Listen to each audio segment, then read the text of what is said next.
Well, yes, that is an action that has been taken by Amravati Rural Police, where the NFIR has been registered against 8 to 10 unknown people who were raising slogan in the procession of on the occasion of Eid Milad-un-Nabi, where Sar Tanse Juda slogans were raised on the same procession. And this has happened in the Amravati rural area, after which a video got viral. The police is investigating into the case, and of course there was some of the slogan. Even police has heard about it, after which they took the case. They have registered a case, and the case has been registered under against 8 to 10 unknown people, and it's a Pratwada police station which has registered a case under various section under unknown people, and the investigation is underway. Right. As Alicia is pointing out, a case has been registered against these unknown people. Now, Alicia, give us more details in terms of what the police are telling you. We are given to understand that this video is coming from where this incident actually happened.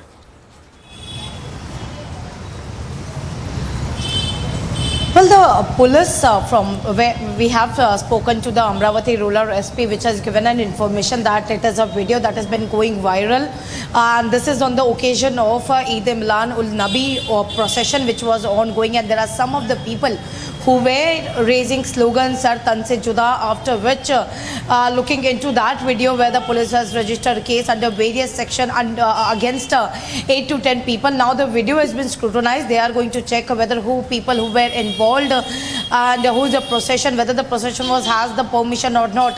So this all what police is investigating at this point of time. So the primary information what we are getting from the police sources, that the case registered and specifically the statement which has been recorded, which clearly mentioned that in the video, and it also clearly can be heard in the video that there are slogans which has been raised Sar Tanse Juda, and after which the case has been registered by Amravati police. All right, Alicia, bringing us all those details of this particular incident that has been reported from Amravati. Thank you for joining us. Now moving on, Prime Minister Narendra Modi will be inaugurating the first phase of the 856 crore rupee Mahakaleshwar Temple Corridor development project in Ujjain today. This is expected to significantly boost tourism in the holy city of Ujjain. So pictures on your screen are of the proposed Mahakal Corridor that is being built now. This is more than 900-meter long Mahakal Lok corridor, built as one of the largest such corridors in the country. Tanisha is reporting on this. She joins us live from Ujjain right now. Tanisha, good morning. Give us more details of what we are expecting to see today. The Prime Minister, of course, inaugurating this corridor. Right, Nupur, the stage is all set in Ujjain with this mega corridor, the Mahakal Corridor, as they say, which is getting inaugurated by the Prime Minister today. Now, right behind me is the main entrance of the Mahakal Corridor. The two pillars that you see are the Nandi Diwar and the Pinaki Dwar. And in between is the mega Shivling that the Prime Minister today is going to inaugurate. I would just like my VJ to come closer to the Shivling and let me tell you the details of this Shivling. Now, this mega Shivling that the Prime Minister is going to inaugurate is covered by more than 10,000 molis. This is the special event that the Prime Minister Modi is going to take up. And after the unveiling of the Shivling, the inauguration of the Mahakal Corridor, the massive Mahakal Corridor, the grand Mahakal Corridor is going to take place at 6 p.m. in the evening. And right behind me, if I would just like my camera person to show you, is the Mahakal Corridor, the grand Mahakal Corridor that the Prime Minister is going to inaugurate. Remember, this is the first phase of the Mahakal Corridor. It has been built into two phases, and the total cost is about 8,856 crore. Now, the large size Shivling covered in strands of moli that I just showed you has been placed right below the grand gateway. The corridor measures over 900 meters in length and is dotted with 108 sandstone columns in a row, which bear decorative threshold design on top and mudras of the Lord. Now, if you see very closely, The engravings on the pillars are very unique. It is said that the pillars will have the murals of goddess Shiva and goddess Shakti.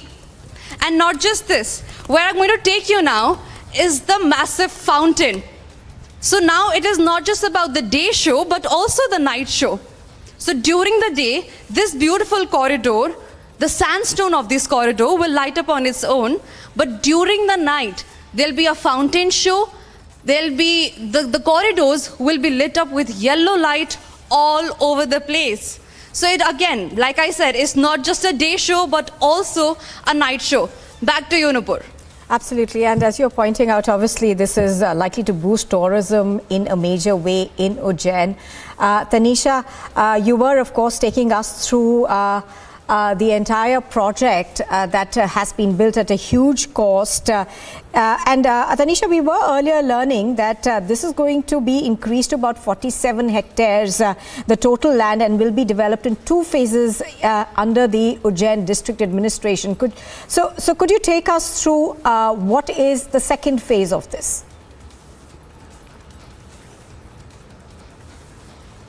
Right. Nupur, remember when the project first started, it was just limited to around 30 to 35 crores. But soon after that, CM Shivraj Chauhan increased the rate to about 70.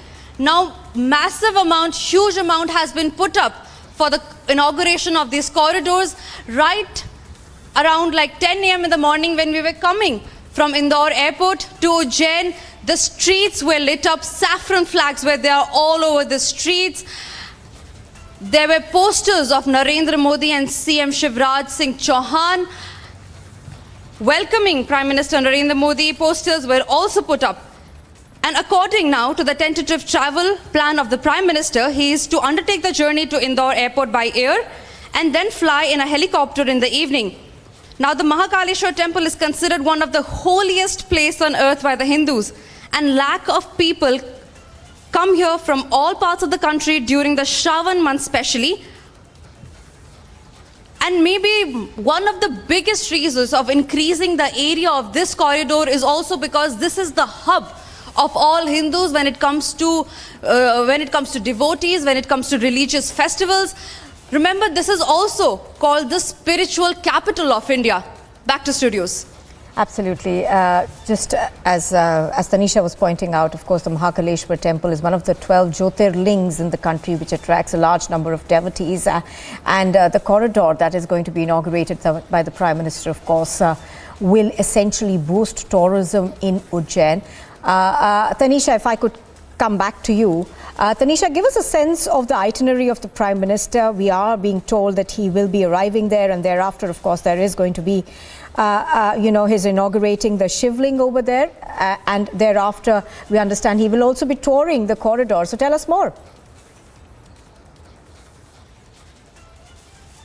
Right, Nupur. Prime Minister Narendra Modi right now is in Gujarat, and soon after that, he is supposed to come to reach by air by 5 p.m. here and around 5 to 5:15 in the evening. First, he is going to visit the Mahakaleshwar temple, which is for now closed for all devotees because Prime Minister Modi is going to arrive in next couple of hours. And soon after he visits the Mahakaleshwar Mandir, he is supposed to inaugurate, in fact, unveil the Shivling first at around 6 in the evening, and soon after that at around 6:30 p.m. in the evening he is supposed to inaugurate the mega Mahakal Lok, that we say the Mahakal Corridor here.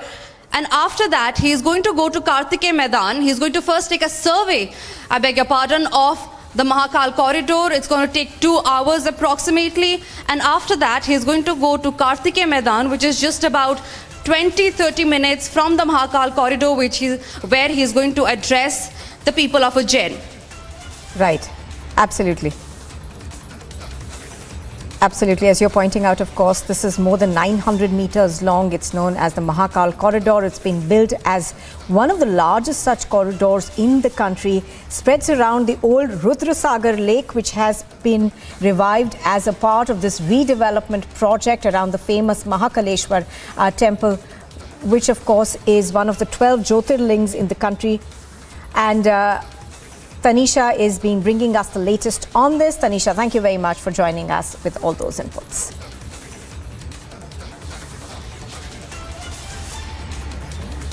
And here's a quick look at what else is making news this morning. India at the UNGA has voted in favor of a procedural vote called by Albania to have an open vote instead of Russia's demand for a secret ballot in connection with the draft resolution by Ukraine. The former chairman of the West Bengal Board for Primary Education, Manik Bhattacharya, has been arrested by the Enforcement Directorate. The arrest of the TMC MLA has been made in connection with the SSC recruitment scam.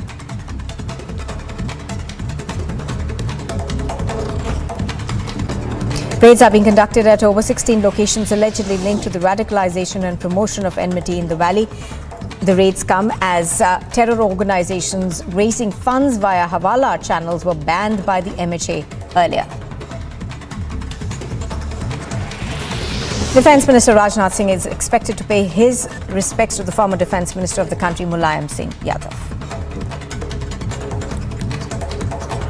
The Calcutta High Court is expected to hear a prayer by the Enforcement Directorate to take Saigal Hussain, a former security guard of the TMC leader Anubrata Mandal, into custody and question him in connection with the cattle smuggling case. A Varanasi court is expected to pronounce a plea by 5 women petitioners seeking carbon dating of the structure inside the Gyanvapi mosque believed to be a Shivling. The CBI has filed a charge sheet against the former telecom minister and DMK leader A. Raja in connection with the disproportionate assets case in connection with a piece of land purchased by a company linked to the former telecom minister. The University of Delhi has released the schedule for Phase 3 of 2022. The university has further extended a 30% rise in seats in the SC/ST quota. The university has further extended the last date for application to the 12th of September. Union Finance Minister Nirmala Sitharaman is on a 6-day visit to the US in order to attend annual meetings of the IMF and the World Bank. The Finance Minister the 7th Battalion of the Mizoram Kachar Frontier of the BSF and the Karimganj Police have seized over 9 kgs of heroin packed in 765 soap cases from a truck on the National Highway 37 near Karimganj.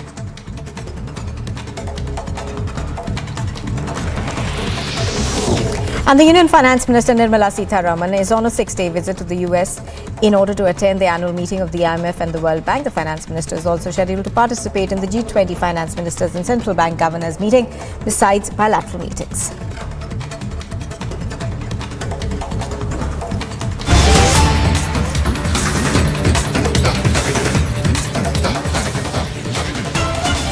Well, more details coming in of Manik Bhattacharya's arrest. The Enforcement Directorate has arrested the TMC MLA Manik Bhattacharya early this morning after a night-long questioning in connection with irregularities in the recruitment of primary teachers.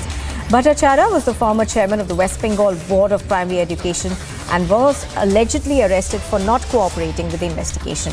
He's an MLA of Palghar in Nadia district. Let's go across to Kishale, who's reporting from the Bangla newsroom.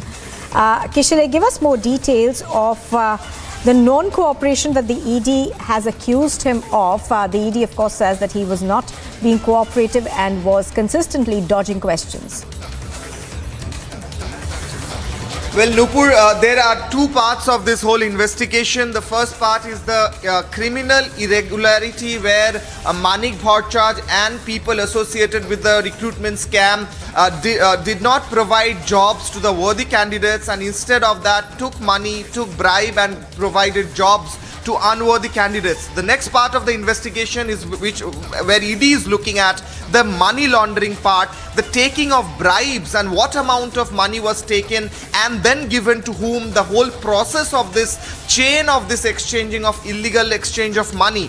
This whole part, Manik Bhattacharya was questioned yesterday. Since yesterday night, there was a night-long question, as you rightly pointed out. However, there were many irregularities in the way he answered the questions thrown at him by the ED officials. ED officials questioned him about what connections he had with Partho Chatterjee and other people, other big honchos connected to this whole scam. They also asked him, like previously Justice Abhijit Ganguly instructed him to provide a whole document about all the properties he had earned during his tenure as the chairman of primary board. However, he did not provide that. So this whole process of investigation was coming at a halt because Manik Bhattacharya was not allegedly cooperating with the ED officials in terms of the amount of property he acquired during his tenure and also what amount of money he took from whom. There was an alleged text message between Manik Bhattacharya and Partho Chatterjee, where Partho Chatterjee was called by Manik Bhattacharya for a meeting at his home. However, we do not know the details of what that meeting was exactly about and what conspired in that meeting. The officials are suggesting that there might have been many crucial decisions about illegal recruitments at that meeting. So Manik Bhattacharya needs to be questioned about that as well. So all these things are coming up, and Manik Bhattacharya yesterday night when he was questioned, as you asked, he did not answer those questions properly. He did not cooperate with the officials. Therefore, the protection that was given to him in the condition that he will be cooperating with the officials was not met by him. Therefore, he was arrested by ED this morning, and any moment he will be taken out from the CGO complex ED office to the Joka ESI hospital, where he will go through a medical test and then he'll be produced in the court. And then ED will be asking for his custody. That's what we are getting to know. Nupur. Now, Kishale, of course, there are two parts to this investigation. One is being done by the CBI and the other part is by the ED, under which he's been arrested now. But also, Kishale, this is going to be extremely uncomfortable for the TMC now, because this is the third major leader who has been held in corruption cases. Well, yes, Trinamool Congress TMC took a stand when Partho Chatterjee was arrested. Abhishek Banerjee held a press conference and openly declared that anyone connected to corruption or any illegal activities would be taken into consideration and they will be removed from their positions, and Partho Chatterjee was removed from his party position as well as his ministerial berth was taken away. However, when Onubroto Mondal was arrested in cattle smuggling case, that's a different case. ED and CBI both are looking at that case as well. When he was arrested, Mamata Banerjee took a stand that Onubroto Mondal is innocent in fact and supported him. However, it is to be seen now when Manik Bhattacharya is arrested. Previously, other arrests were also made. Shubhidesh Bhattacharya was arrested, and also North Bengal VC, and also other important persons like Kollanmoy Banerjee, etc. All of them were arrested previously by different agencies, central agencies who are probing these cases. Now it is to be seen whether Trinamool Congress takes a stand, removes him as from his position of the MLA of Palashipara. As we pointed out previously, he continues to be the MLA. We did not get any official statement from the Trinamool Congress yet. However, they have been saying that the central agencies are used by the central government in order to put TMC in a position where because elections are coming as well. So Trinamool Congress alleges that revenge is being taken by central government, and these central agencies are being used against them. So that's one thing that Trinamool Congress and Mamata Banerjee has been saying in the past. We have to see what position they take in this case when Manik Bhattacharya is arrested. Trinamool Congress MLA of Palashipara. All right. Thank you very much, Kishale, for bringing us those updates. As Kishale is pointing out, of course, he is expected to undergo a medical test right now before he proceeds to court. Thank you, Kishale.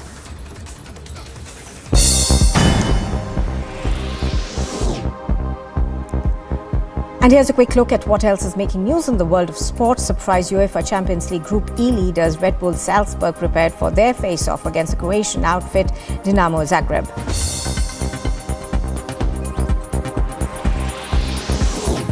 Borussia Dortmund trained a day before their face-off against the Spanish side of Sevilla at the Signal Iduna Park in the UEFA Champions League Group G.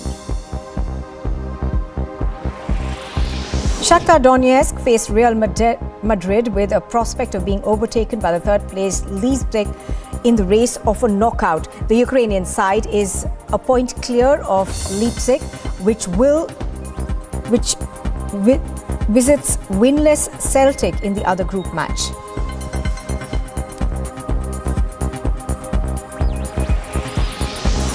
Chelsea trained ahead of the UEFA Champions League Group E second leg against the AC Milan. Chelsea won the first leg against AC Milan 3-0 in London.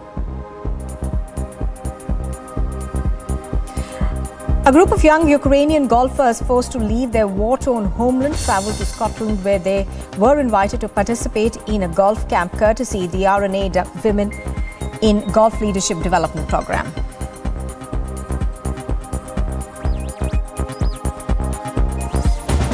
Ex-primary board chairman of West Bengal, Manik Bhattacharya, arrested by ED, and he's also the MLA of Palashipara, Trinamool Congress MLA.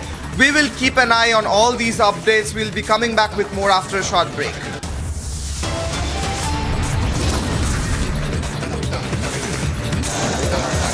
And also still to come, the last rites of Mulayam Singh Yadav will be performed in Safai today.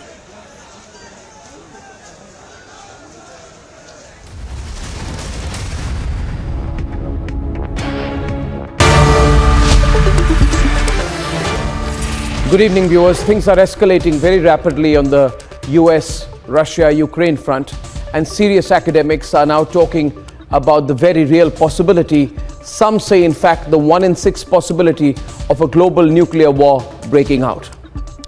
As winter comes across Europe, Putin will now exercise his blackmail over an energy-strapped Europe. It's brinkmanship of a terrible kind. Europe and the US will hit back. The explosion on the Nord Stream, the oil pipeline from Russia, followed by the explosion on the very critical Crimea bridge, are all hands but underhand acts of Russia and America, hitting critical infrastructure with a touch of deniability. But ladies and gentlemen, in war, as we know, things can move from seeking deniability to absolute brazenness before you realize it. And by bombing Kiev, which he has done today relentlessly, he's been bombing Kiev relentlessly since this morning. A very wounded Putin is signaling to the world a new and more dangerous determination to hit back. And he's not fooling around about nukes, viewers. Ukraine and its American sponsors should stop giving Putin an opportunity to hit back and use nuclear weapons. They should stop giving him that excuse to use nuclear weapons. Nuclear weapons are nuclear weapons, tactical or not. Biden has said it himself that Putin is not fooling around with nuclear weapons, that he can use them.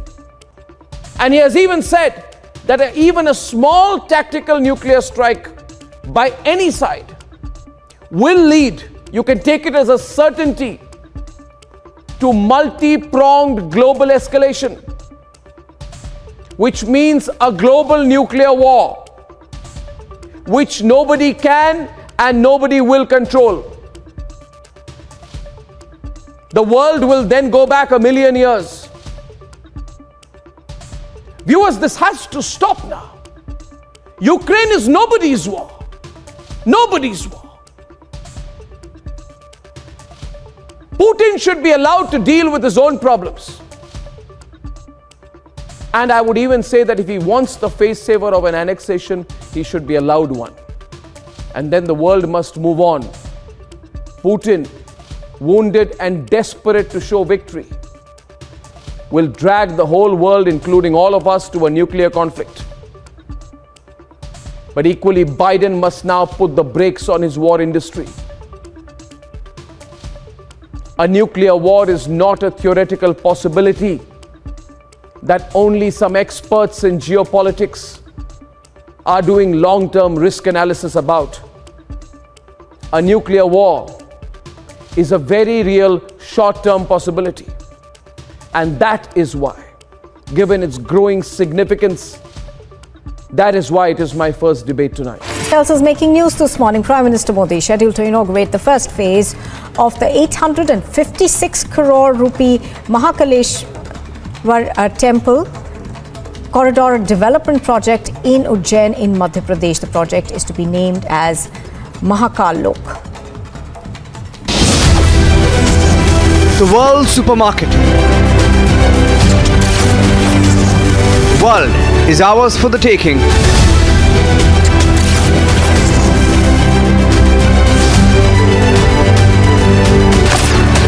Witness the India growth story. Republic Media Network brings you India's big. Blasts have been reported in the central city of Kiev.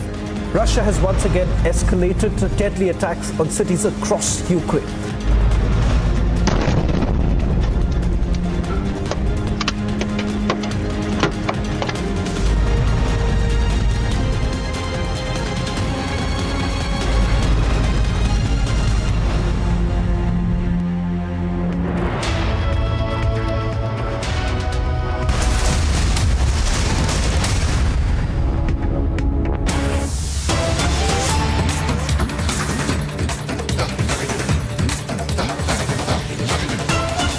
And tracking the big story right now, this one coming in from Bengal, TMC MLA Manik Bhattacharya's first visuals coming in of him being taken for the medical examination after he was arrested by the Enforcement Directorate in the Bengal job scam. You remember he was arrested early this morning in connection with this scam after a night-long questioning that happened in connection with the irregularities in the recruitment of primary teachers. This is the SSC recruitment scam. Now remember, Partha Chatterjee as well as his aide are already in custody in connection with this SSC scam, and now another TMC Neta who has been arrested by the Enforcement Directorate. We have Kishle also joining us for more details from the Bangla newsroom. Kishle, if you could give us more details of the latest arrest that's been made by the Enforcement Directorate in this scam. Well, exactly, Samiksha. We are showing live visuals of Manik Bhattacharya being taken from the CG office, ED office here in Kolkata to Joka IAS hospital for his medical checkup. He will be undergoing medical checkup and then being taken to court. He will be produced in the court and then ED will be asking for his custody. There was a night-long questioning that we were talking about previously, and ED officials were questioning him about the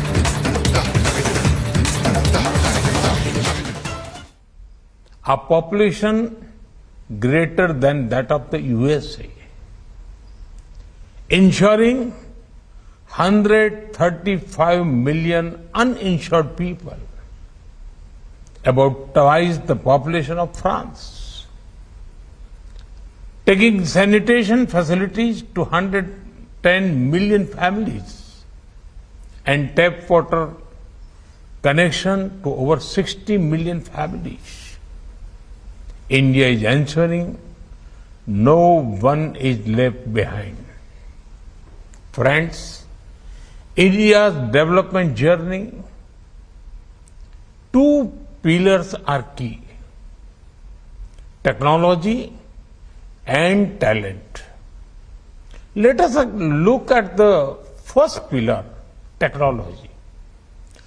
Technology brings transformation. Some of you may have heard that India is the world's #1 in real-time digital payments. If you venture out, you will see even the smallest vendors accept, even prefer digital payments. Similarly, it was through technology that we helped the poor during COVID-19. Our tech-based GEM Trinity delivered welfare benefits to 800 million people seamlessly. Even the world's largest vaccine drive was powered by a tech platform. In India, technology is not an agent of exclusion. It is an agent of inclusion. You are all people associated with the geospatial sector.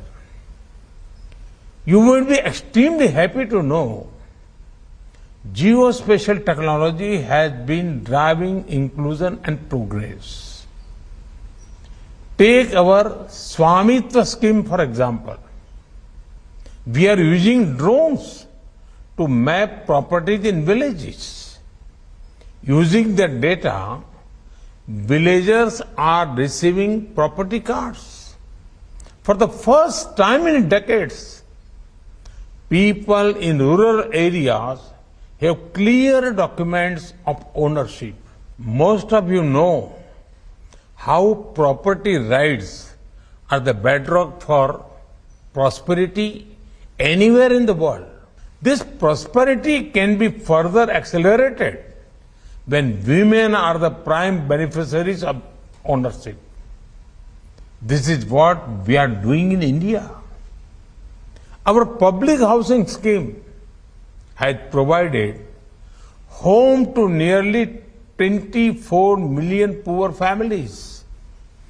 Women are also or joint owners of almost 70% of these houses. These steps have a direct impact on the UN Sustainable Development Goals on poverty and gender equality. Our ambitious PM Gati Shakti Master Plan is building multimodal infrastructure. It is being powered by geospatial technology. Our digital ocean platform is using geospatial technology for management of our oceans. This is crucial for our environment and marine ecosystem. India has already set an example in sharing the benefits of geospatial technology. Our South Asia satellite has been enhancing connectivity and facilitating communication in our neighborhood. Friends, I had spoken to you that India's journey is powered by technology and talent. Now let us come to the second pillar, talent. India is a young nation with great innovative spirit. We are among the top startup hubs in the world. Since 2021, we have almost doubled the number of unicorn startups.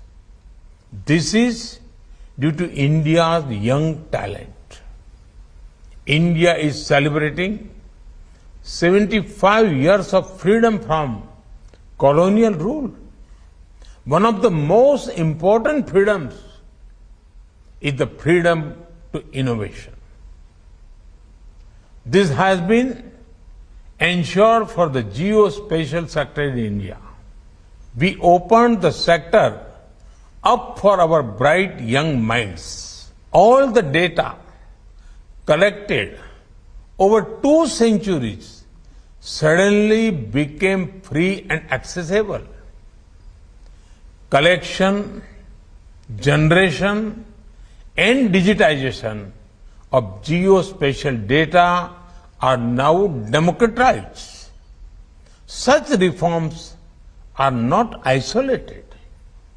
Along with the geospatial sector, we gave a key boost to our drone sector. Our space sector has also opened up for private participation. 5G is taking off in India as well. Access to existing data, drone technology to get new data, platform for space capabilities and high-speed connectivity will be game changer for young India and the world. Friends, when we say no one should be left behind, it applies across. The COVID-19 pandemic should have been a wake-up call for the world in taking everyone along. Billions of people in the developing world needed diagnostics, medicines, medical equipments, vaccines, and more. Yet, they were left to their own fate. There is a need for an institutional approach by the international community to help each other during a crisis. Global organizations like the United Nations can lead the way in taking resources to the last mile in every region. Even in fighting climate change, hand-holding and technology transfer are crucial. We share the same planet. I'm sure we can share best practices for saving our planet too. The possibilities that geospatial technology offers are endless. Sustainable urban development, managing and even mitigating disasters, tracking the impact of climate change, forest management, water management, stopping desertification, food security. There is so much that we can do for our planet through geospatial technology.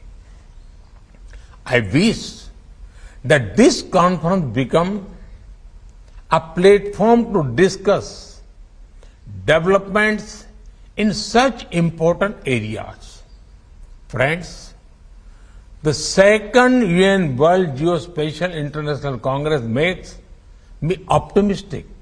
With the stakeholders of the global geospatial industry coming together, with the policymakers and academic world interacting with each other, I am confident that this conference will help steer the global village into a new future.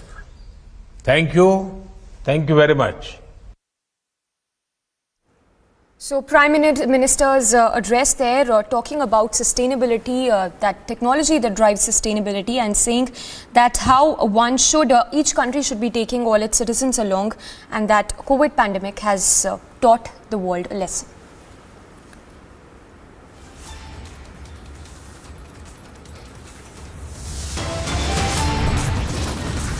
A very short break, more news breaks to continue on the other side. Mega NIA crackdown in J&K, multi-location raids are now underway. Varanasi court judgment on carbon dating likely, it's Shivling versus Fountain claim once again.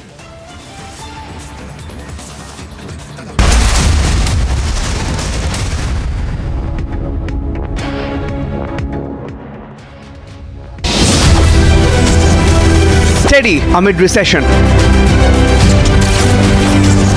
Steady amid inflation.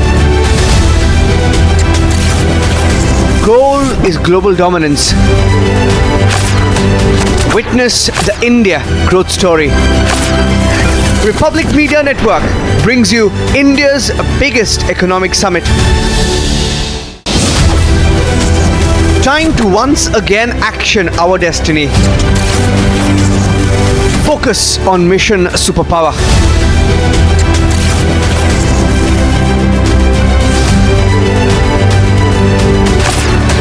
Witness the India growth story. Republic Media Network brings you India's biggest economic summit.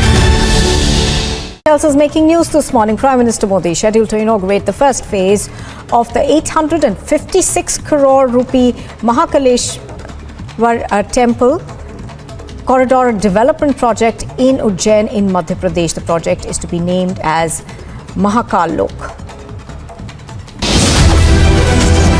The world supermarket. World is ours for the taking.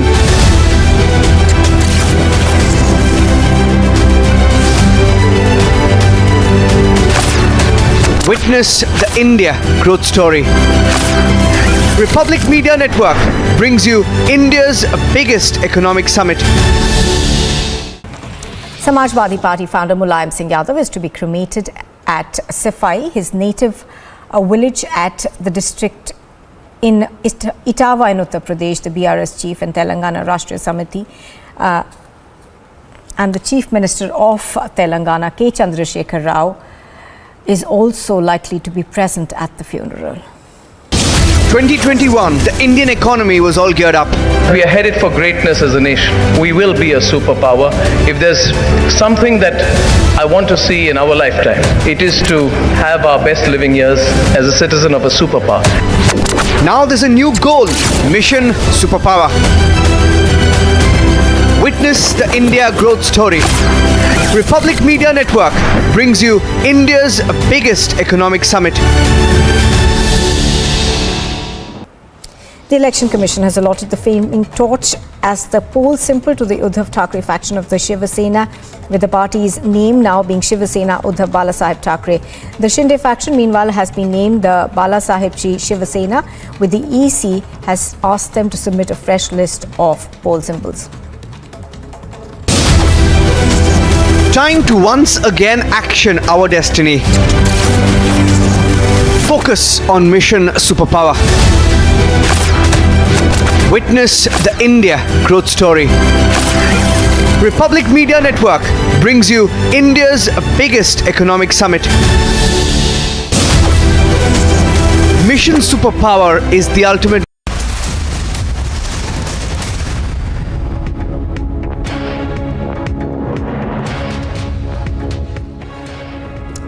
And thanks for tuning in. The big summit coming up this Friday, which is India's economic summit. Only 3 days to go. Stay tuned to know more about India's growth story. For now, moving on to more breaking news coming in.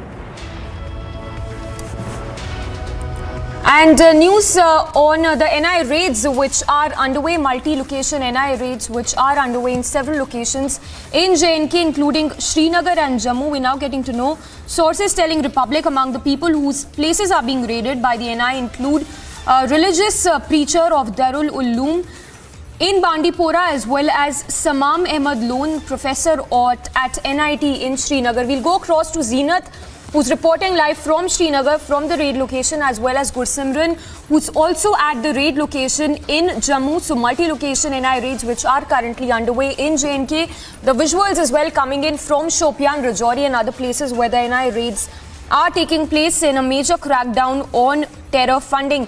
Zeenat is joining us live. Zeenat, if you could give us more details on the NI raids which are underway.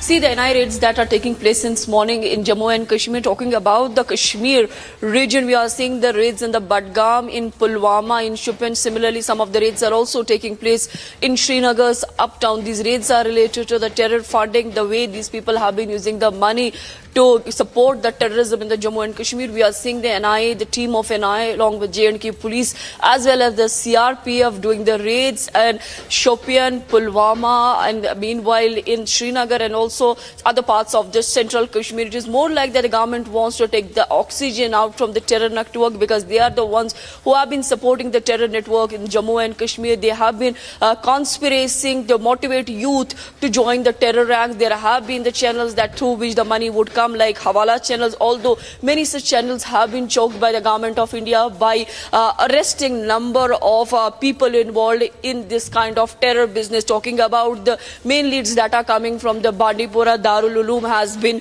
raided, the preacher has been raided, and also if we talk about Amir Jamaat in Shopian, Dr. Fayaz Hamid, his residence were raided, and also his brother is being questioned by the NIA team. So all this is coming at a time when we are seeing that a lot of things are changing as far as the development in Jammu and Kashmir is concerned. Modi government wants development in Kashmir and wants to take the terror network out.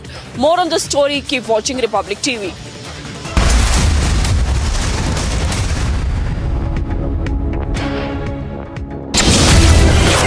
Last year, we were all geared up. This network is proof that everything in India is greenfield. Is it time for the Republic Network to do a spectacular intervention in global digital news media or not? It's my passion project. So that is our consecration to making India a superpower. Now, India has a clear goal: Mission Superpower. Witness the India growth story. Republic Media Network brings you India's biggest economic summit. We are the fastest growing economy. We have the potential to become a superpower. Last year, the economy was all geared up. Now it's time to set the goal in sight. Mission Superpower.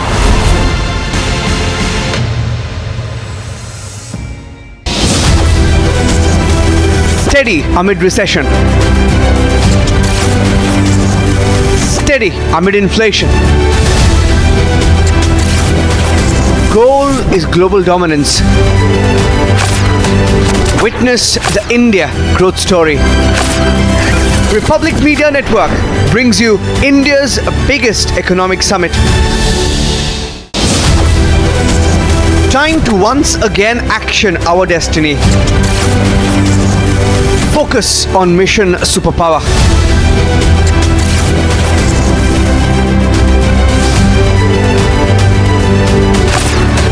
Witness the India growth story. Republic Media Network brings you India's biggest economic summit. Else is making news this morning. Prime Minister Modi scheduled to inaugurate the first phase of the 856 crore rupee Mahakaleshwar Temple Corridor development project in Ujjain in Madhya Pradesh. The project is to be named as Mahakal Lok. The world supermarket. World is ours for the taking.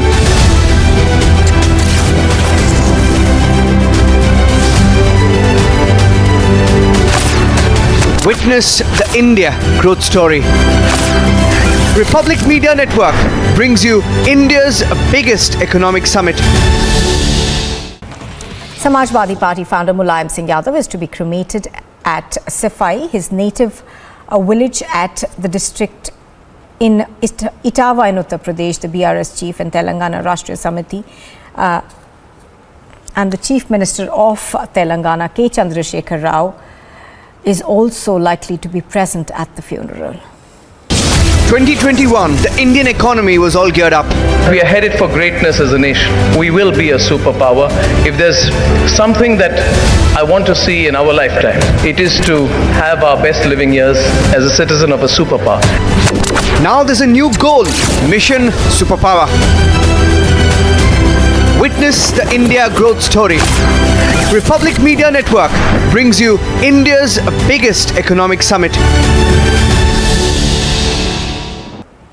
The Election Commission has allotted the flaming torch as the poll symbol to the Uddhav Thackeray faction of the Shiv Sena, with the party's name now being Shiv Sena Uddhav Balasaheb Thackeray. The Shinde faction, meanwhile, has been named the Balasahebchi Shiv Sena, with the EC has asked them to submit a fresh list of poll symbols. Time to once again action our destiny. Focus on Mission Superpower. Witness the India growth story. Republic Media Network brings you India's biggest economic summit. Mission Superpower is the ultimate goal.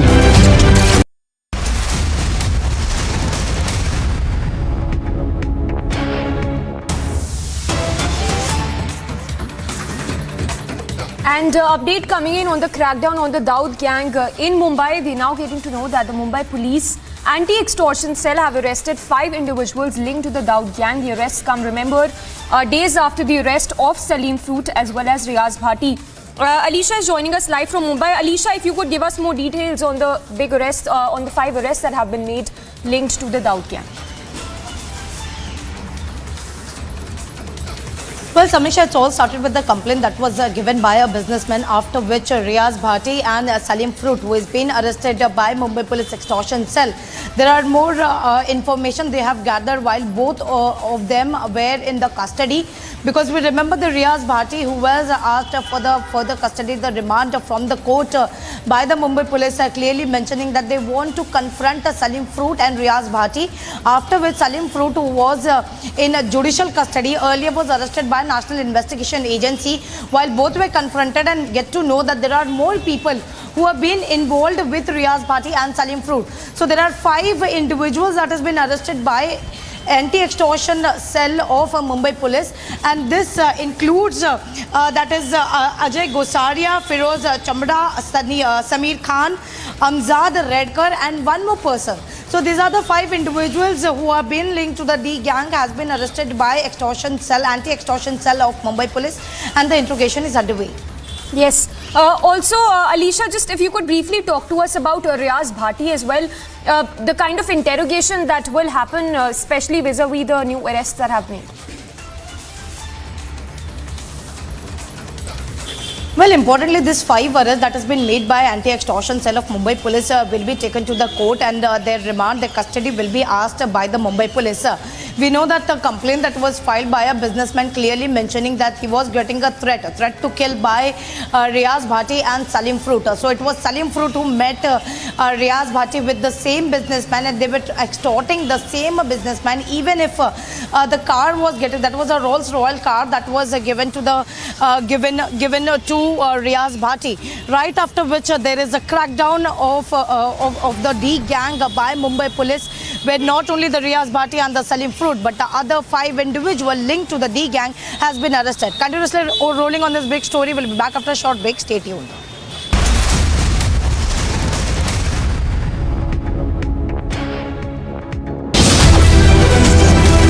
No longer on the fence anymore. A new India is empowering a paradigm shift.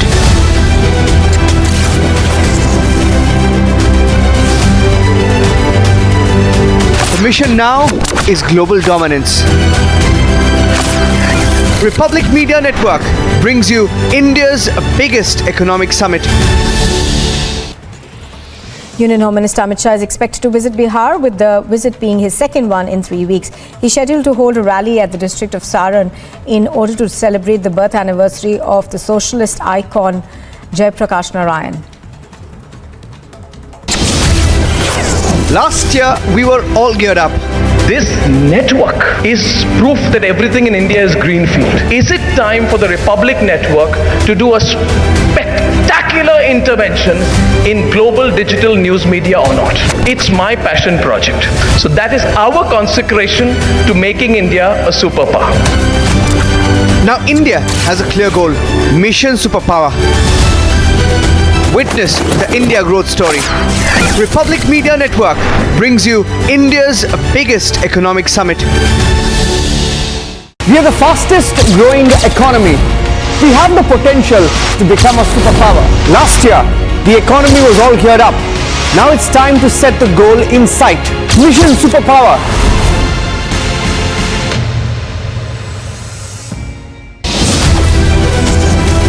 Steady amid recession. Steady amid inflation. Goal is global dominance. Witness the India growth story. Republic Media Network brings you India's biggest economic summit. Time to once again action our destiny. Focus on Mission Superpower.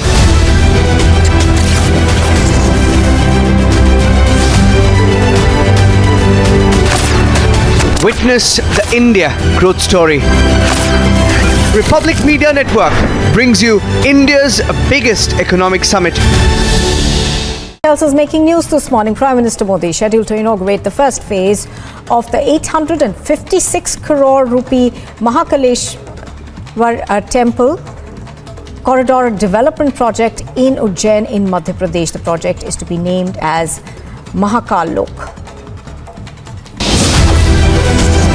The world supermarket. World is ours for the taking.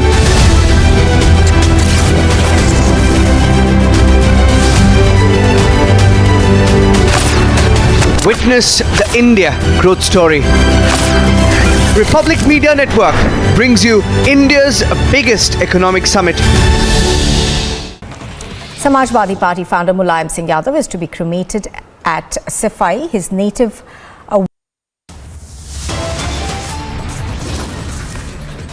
ED raids on across 12 locations in Chhattisgarh. Sources suggest 2 bureaucrats are under the scanner.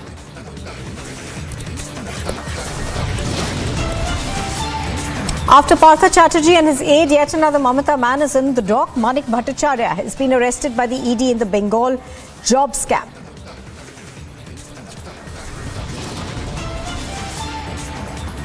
Prime Minister Modi is set to launch the first phase of the Mahakal Temple Corridor project in Ujjain.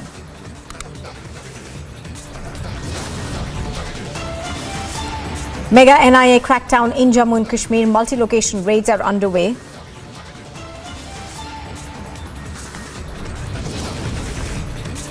Varanasi court judgment on carbon dating likely it's Shivling versus the fountain claim once again.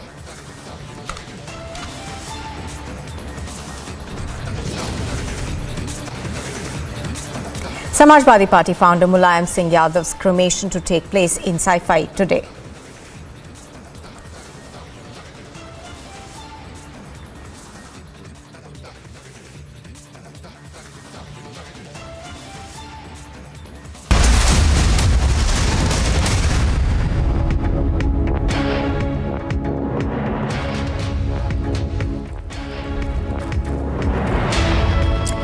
Good morning and welcome. You're watching live and breaking on Republic TV. I'm Nupur Talwar Suri.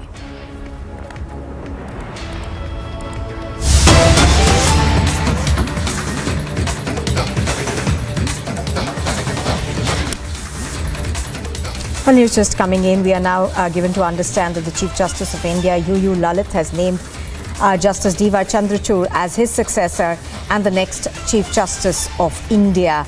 The CJI replied to the letter that was sent to the central government. The government had asked him to name his successor, and Justice UU Lalit is retiring on the 8th of November, and he has named Justice Chandrachud as his successor. This, of course, was the protocol that had to be followed. We are given to understand that the CJI UU Lalit has recommended the name of Justice D.Y. Chandrachud as the next CJI. It is on the 9th of November. We understand that Justice D.Y. Chandrachud will take oath as the 50th Chief Justice of India. So the news just coming in, we are given to understand that the recommendation that had to be given by the CJI UU Lalit, he's recommended Justice D.Y. Chandrachud as his successor. Of course, Justice Chandrachud is the senior-most judge in the Supreme Court, and it is usual protocol that the senior-most judge then becomes the Chief Justice of India. So Justice Chandrachud now becomes the 50th Chief Justice of India. Justice UU Lalit, of course, had an extremely short span of work over there because he retires on the 8th of November rather. Ridham Anand Bhardwaj now on the phone line with us. Ridham, good morning.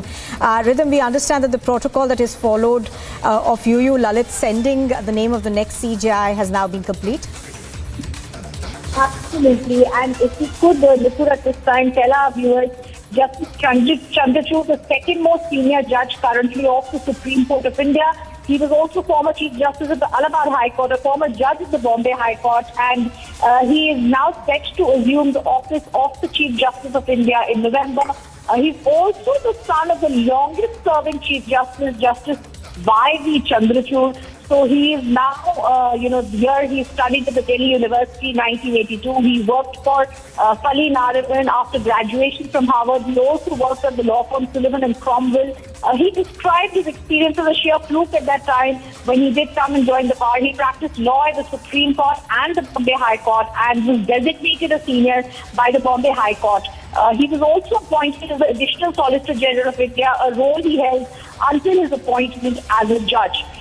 We remember some of the landmark judgments that he's been a part of, whether it's the Ayodhya case, whether it's the privacy judgment of Justice Puttaswamy that had been given along with him, whether it's the homosexuality decriminalization, where I still remember he referred to the decision as striking a discordant note which bears upon the evolution of constitutional jurisprudence and the right to privacy. So a lot of judgments that he's been a part of have been landmark and laid the law to the hand. Absolutely. And Rhythm, of course, he has an illustrious career behind him, will become the 50th Chief Justice of India, taking over on the 9th of November. Nupur, if you can hear me, absolutely. As I was stating, Justice Chandrachud has authored several judgments that have been landmark, and he's been a part of several benches, whether it's the right to privacy judgment, whether it's the Sabrimala judgment, where he authored several judgments on gender justice that calls for a change in mindset. I remember that when he authored a concurring judgment in the Sabrimala case, he held that the practice of prohibiting women from entering Sabrimala was actually discriminatory and violated the fundamental right of women. So whether it comes to gender justice or freedom of press or other cases, Justice Chandrachud has always been right at the forefront. Even the adultery law, he authored a concurring judgment declaring provisions of IPC which concern adultery law in India unconstitutional. So when it comes to the army matters, he's directed the women officers in the army be appointed in the SSC commission for the grant of permanent commission.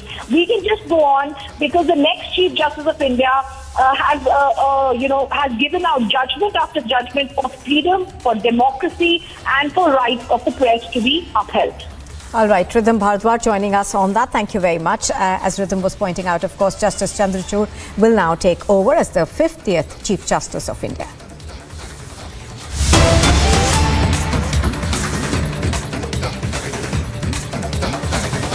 Now, as the Shiv Sena wars continue, the Shinde faction has in fact submitted 3 symbols to the Election Commission, and the 3 symbols are the sun, the shield, the sword, and the people tree. So, the latest that we are getting right now is that the Shinde faction has submitted 3 symbols to the Election Commission. Do remember that earlier also they submitted about 3 symbols. All of them had been rejected by the Election Commission. So sources now telling Republic TV that the Maharashtra Chief Minister Eknath Shinde's faction has now submitted 3 symbols to the Election Commission. Do remember that the Eknath Shinde faction, the name of that faction will now be the Bala Sahib Shiv Sena, and we are told that there are 3 symbols that have been submitted by them now. These are the sun, the shield, the sword, and the people tree. We're going to try and go across to our correspondents to give us more details on this one. But the other faction, of course, the Uddhav Thackeray faction, has chosen the name of Shiv Sena, Uddhav Bala Sahib Thackeray, and in fact the symbol that has been given to them is that of a mashal. This war, of course, continuing between the 2 factions, and we are now told that Eknath Shinde's faction has put in its suggestions 3 symbols. Alisha is joining us live from Mumbai. Alisha, give us more details of what you are learning in terms of the symbols that they have chosen.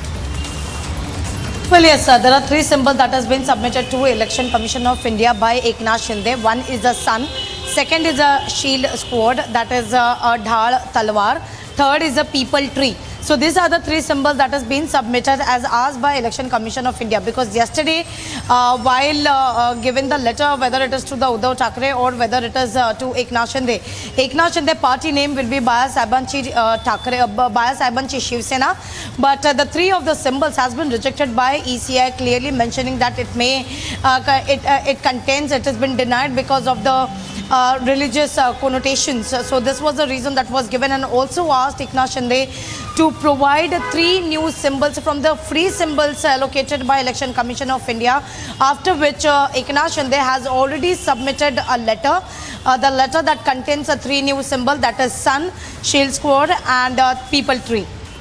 All right, now what is the process from here onwards, Alisha? We understand that the Election Commission of India will now allot a symbol to them.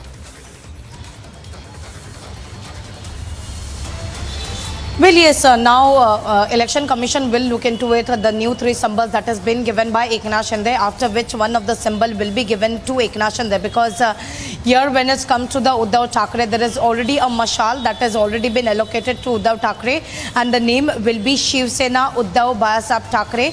And here the name for Eknath Shinde has already been allocated by Election Commission, that is Bayasahebanchi Shiv Sena. But all the 3 symbols that was given by Eknath Shinde was rejected earlier, and also asked them to provide 3 new symbols from the 3 symbols allocated by Election Commission. So here the 3 symbols has already been submitted, and this is an interim freeze that has been done over the Shiv Sena bow and arrow that was reserved for Shiv Sena for the Andheri East Bypoll election, which is going to commence on 3rd of November. So this is an interim name and the symbols that have asked Election Commission from both the party, from both the group, to get a new symbol and the new name. Well, the name and the symbol has already been allocated to Uddhav Thackeray, but for the Eknath Shinde, the name has been allocated, but the symbol is going to be decided by today by Election Commission. All right, Alicia bringing us those details from Mumbai. Thank you very much for joining us. As Alicia is pointing out, we expect the symbol of the Eknath Shinde faction to be granted today. Now, a court in Varanasi will pronounce the order on the Hindu side's plea seeking carbon dating of the Shivling found in the Gyanvapi mosque premises. Now, while the Muslim side has opposed this, citing that the object was part of a fountain, Raki Singh, one of the plaintiffs in the Gyanvapi case, has also objected to the carbon dating of the Shivling, expressing apprehension that any scientific testing will damage it. So we are expecting a Varanasi court to actually give out its order on this. Do remember that the Hindu side has been seeking carbon dating of this structure that has been found, and the other side, that is the Muslim side, of course, continues to maintain that this is actually a fountain that has been found in the Gyanvapi mosque complex. So I think we are now joined by Piyush Mishra. We are joined by Piyush Mishra from Varanasi. We're going to go to him in just a bit, but here's what we are hearing from one of the petitioners. Joining me is Supreme Court Advocate Vishnu Shankar Jain. Sir, if we talk about today's verdict, it's going to be very crucial. Last time the court had referred the matter, and today it is going to hear the side of Muslim side also. What do you expect as far as today's verdict is concerned? See, in the last hearing, the court had sought certain clarifications from us. We are representing the 4 women petitioners. And after our clarification, the Muslim side asked the Honorable Court an opportunity to make their submissions to our clarification. So today I believe that the Muslim side is going to make their submissions, and after their submissions are done, then I feel ultimately the Honorable Court will reserve its verdict and then pass a judgment. I cannot predict as of now that whether the verdict will be pronounced today or whether the verdict will be pronounced on some other day, but definitely we are at the verge of conclusion of this hearing so far as the demand of ASI survey is concerned. If you talk about carbon dating, remember that there has been a lot of opposition also we have seen. We have also seen a few Muslim side petitioners coming out and saying that they never wanted a survey also to be done. What is this entire process and why the Hindu side is so much eager to do this? See, first of all, I would like to clarify that we had asked for carbon dating of the Vazu area, not of the Shivling. So when this ASI exercise will be conducted, it will be in various stages. The first stage will be the excavation of the Vazu area. After excavation, the ASI team will look into the aspect that which are the antiquities where carbon dating can be done. And after that, the third stage will come that whether there will be relative carbon dating or not. And then the fourth stage will come that this piece of stone, which we call as Shivling and the Muslims say it's a fountain, how the age, character, the length, the breadth has to be ascertained, and what's the nature of this Shivlingam, that will be ascertained by the ASI by various technologies. And I would also like to tell you that the director of the ASI has made a statement going on record to say that there are various modes by which the Shivlingam can be ascertained, and it can be ascertained then what's the age and how much old the Shivlingam is. So it's not that it's a misnomer which was made in the sections of the society that when carbon dating will be done of the Shivlingam, it will be damaged. I would like to clarify, I have clarified in the court also that no carbon dating of the Shivlingam will be done. The carbon dating will be done of the areas or the other constituents of the Shivlingam, which when excavation will be done, where there are carbon particles and carbon dating is possible, there carbon dating will be done.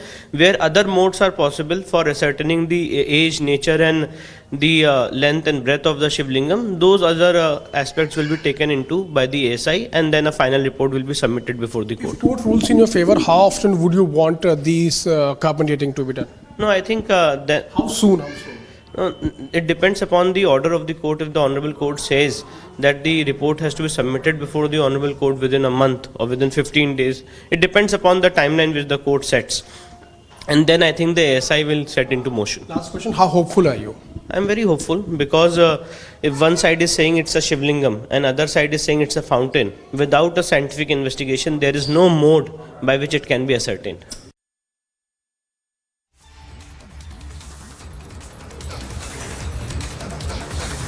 All right, so as you just heard over there, that is one of the petitioners in this case talking about the long process, that this is going to take. So today, of course, we are expecting the Varanasi court to take a decision on whether carbon dating will be allowed or not.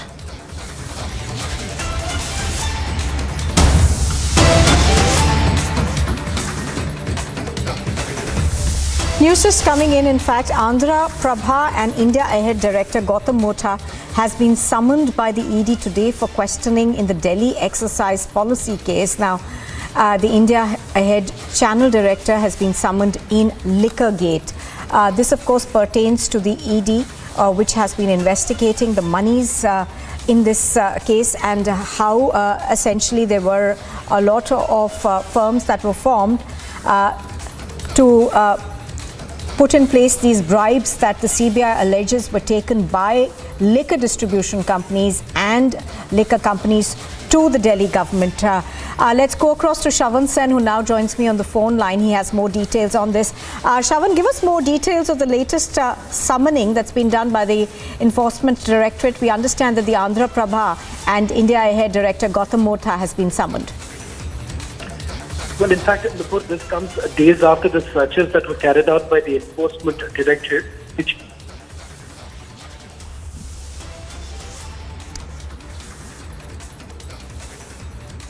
All right, I think we've lost that connection with Shravan Sen over there. We're going to try and get him back. But as Shravan was pointing out, these, of course, come days after there were several searches that were carried out in Hyderabad with regards to the liquor gate. And there have been arrests that have also been made in Liquorgate. Now, the latest news that we are getting is that Andhra Prabha and India Ahead Director Gautam Motha has been summoned by the ED. I think Shravan's back with us. Yes, Shravan, that was a poor audio connection we had, but please continue. Well, in fact, Nupur, this comes days after the searches were carried out by the Enforcement Directorate, which included premises connected to the media house based out of Andhra Pradesh. In fact, we are given to understand that the director of Andhra Prabha and India Ahead, Gautam Motha, has now been called in for questioning by the Enforcement Directorate. As per our sources, he was asked to appear before the Enforcement Directorate's headquarters here in the national capital around 11 o'clock this morning. We do not have a confirmation as of now from our sources whether at all the director has actually appeared before the Enforcement Directorate. Now, what is the suspicion that the Enforcement Directorate has? My sources are indicating that as far as the money trail in the liquor policy is concerned, is now connected to this particular media house that has basically come under the scammer.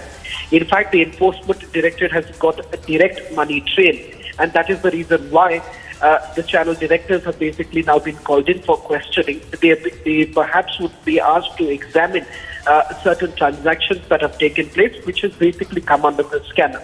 Now, an opportunity perhaps would also be given to the media house to try and explain what was the purpose of that particular transaction. Was it in the form of just pure advertisement, or there was any other purpose attached to it? That perhaps we'll have to wait and watch, because there's no details, there's no clarity on that front. But all that we can say is that there is a financial trail that has basically emerged, and that is the reason why the Enforcement Directorate has given this opportunity to the media house to appear before the agency and try and explain the reason behind this transaction that has taken place. Whether at all this is connected to the proceeds of crime, only time would say, because at this point in time it's at a very preliminary stage, and to whether at all this is going to be part of the proceeds of crime, that clarity only would come in at a later stage. Absolutely, as Shavan Sen is pointing out, of course, this is preliminary what's happened, but we are given to understand that the channel director has been summoned by the Enforcement Directorate. Now, Shavan, of course, there have been a large number of raids that have been conducted with regards to the liquor policy. The ED, which is investigating the money trail, also conducted raids in Hyderabad recently. Well, in fact, there are two aspects to this liquor policy. One which emanates from the national capital, and the other happens to be the two other states that have come under the scanner. One is Punjab, and the other is Telangana. What is important to point out here is that there are certain liquor companies operating out of the southern states which have come under the scanner of the Enforcement Directorate. And the Central Bureau of Investigation too has made an arrest of a person who goes by the name of Boinpalli Abhishek. Now, Boinpalli Abhishek is connected to one of the accused in the liquor policy, that is Arun Chandra Pillai. Pillai was in fact running a company along with Boinpalli Abhishek, and this particular company was used to route the money, is what the Central Bureau of Investigation basically suspects. But important to point out here is that in the last few searches that were carried out by both the agencies, it was no longer just concentrating in the national capital in terms of the excise policy, which is basically drafted by the excise department, which comes under the control of the Deputy Chief Minister of Delhi, Manish Sisodia. It turns out that Punjab and Andhra Pradesh have also come under the scanner because similar sort of excise policy, and certain companies that were operating out of states like Andhra Pradesh, they have come under the scanner of the Enforcement Directorate. Essentially, the agency suspects that the proceeds of crime was essentially being diverted or rather being routed through these very companies operating in states like Telangana and Andhra Pradesh. Absolutely, as Shavan is pointing out, of course, we are now given to understand that the owner of the India Ahead news channel has been summoned by the Enforcement Directorate for questioning in the liquor scam. Now, any new information, Shavan, that we are now getting in terms of why has he been summoned? I did about the purpose of the summons, but what we can actually gather from multiple sources is the fact that there have been certain transactions which the agency has dubbed it as suspicious transactions, and these transactions have essentially been linked to the liquor policy, and the fact that whether at all certain directors or certain companies have actually benefited out of this liquor policy, whether there was a quid pro quo, all of that is now being probed by the central agency, and that is the reason why one can safely assume that this is the purpose behind the summons that has now been issued. This comes just days after their premises were also searched by the Enforcement Directorate. All right, as Shavan, of course, is pointing out that the summons were issued a short while ago. Here's what we know so far. The Andhra Prabha and the India Ahead director Gautam Mota has been summoned by the ED today for questioning in the Delhi excise policy. And we are, of course, learning that the ED is looking at the money trail, essentially, whether there were transactions that were linked to Liquorgate that were then linked to the Andhra Prabha and India Ahead director Gautam Mota. I think Shavan is still with us. And Shavan, you were taking us through the ED's part of the investigation. Of course, there are two separate agencies which are probing Liquorgate. Shavan? All right, I don't think we've got Shavan with us on the phone line, but as I was saying, of course, there are two different parts to this investigation. Now, one of the parts is where the CBI is actually looking at the now defunct liquor policy and whether bribes were paid and whether there was corruption in the liquor policy. The other part of it was proceeds of crime. How were they used and which companies were used to route these alleged bribes that were paid. Piyush Ori is also reporting on this. He's joining us live from New Delhi right now. Piyush, give us more details in terms of the latest summons that have been issued to the director of India Ahead news channel.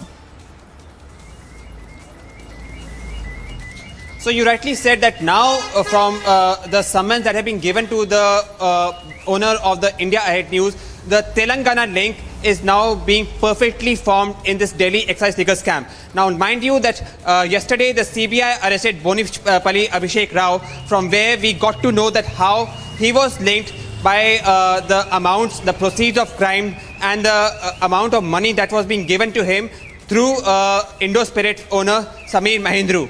Now, there have already been 3 arrests that have been made in this case, namely Vijay Nair, Samir Mahindru, and now Bonipalli Abhishek Rao. And now with the summons that have also been issued to the India Ahead News, you now can get to know that how deep and how complicated is this entire network going on.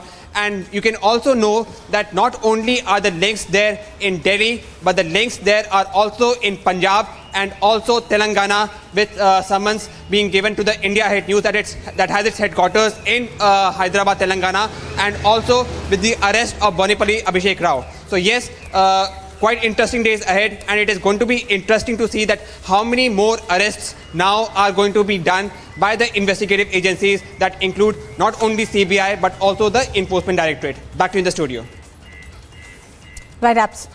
Right, absolutely, Piyush, as you're pointing out now, that perhaps more investigation is on in terms of whether there were links to Abhishek, to Bonipalli Abhishek. Now, also what I wanted to ask you is that there have been a large number of raids as well as investigations that are being conducted in Telangana as well, with the last arrest that was made over there.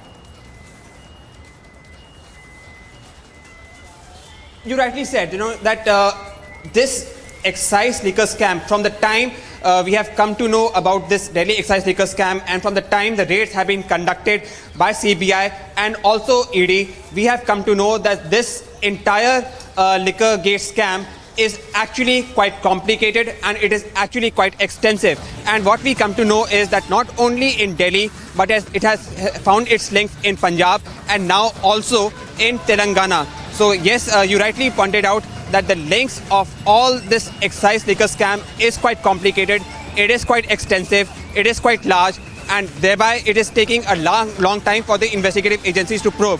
We are going to be bringing you all the updates of this Delhi excise liquor scam as the raids and interrogation by the investigative agencies continue. Stay tuned to Republic Media Network as we are going to keep you updated of minute-to-minute happenings in this Delhi excise liquor scam.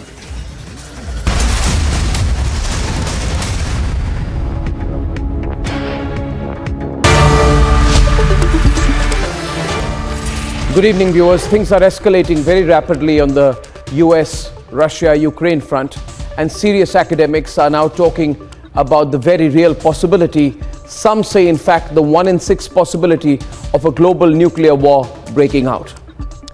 As winter comes across Europe, Putin will now exercise his blackmail over an energy-strapped Europe. It's brinkmanship of a terrible kind. Europe and the US will hit back. The explosion on the Nord Stream, the oil pipeline from Russia, followed by the explosion on the very critical Crimea bridge, are all hands but underhand acts of Russia and America, hitting critical infrastructure with a touch of deniability. But ladies and gentlemen, in war, as we know, things can move from seeking deniability to absolute brazenness before you realize it. And by bombing Kiev, which he has done today relentlessly, he's been bombing Kiev relentlessly since this morning. A very wounded Putin is signaling to the world a new and more dangerous determination to hit back. And he's not fooling around about nukes, viewers. Ukraine and its American sponsors should stop giving Putin an opportunity to hit back and use nuclear weapons. They should stop giving him that excuse to use nuclear weapons. Nuclear weapons are nuclear weapons, tactical or not. Biden has said it himself that Putin is not fooling around with nuclear weapons, that he can use them.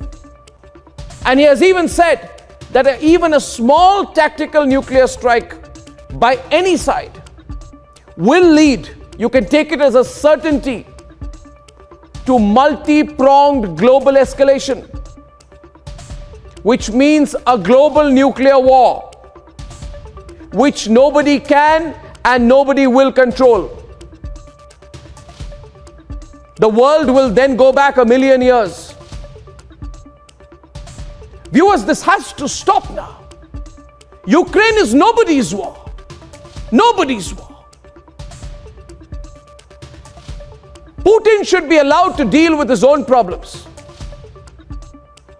And I would even say that if he wants the face saver of an annexation, he should be allowed one. And then the world must move on. Putin, wounded and desperate to show victory, will drag the whole world, including all of us, to a nuclear conflict. But equally, Biden must now put the brakes on his war industry. A nuclear war is not a theoretical possibility that only some experts in geopolitics are doing long-term risk analysis about. A nuclear war is a very real short-term possibility. And that is why, given its growing significance, that is why it is my first debate tonight. Mission superpower is the ultimate goal. There's no stopping the India story.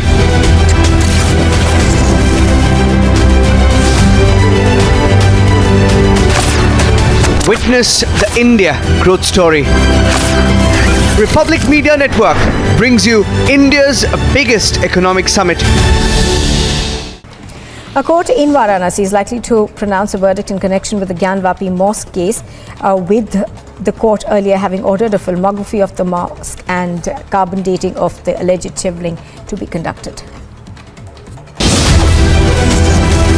No longer on the fence anymore. A new India is empowering a paradigm shift.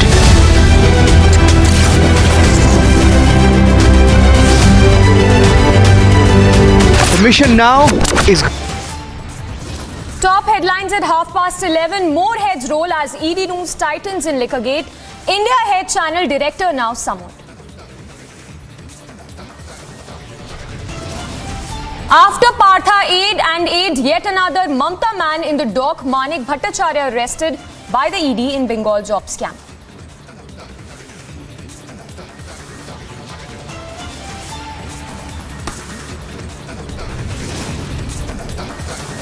Prime Minister Modi to launch the first phase of Mahakal Temple Corridor in Ujjain.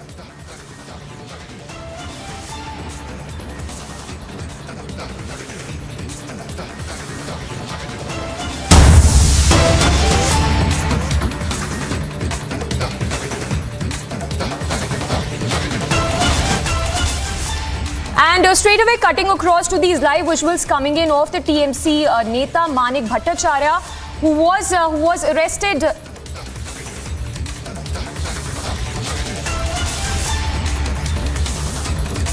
Mega NI crackdown in Jammu and Kashmir. Multi-location raids are now underway.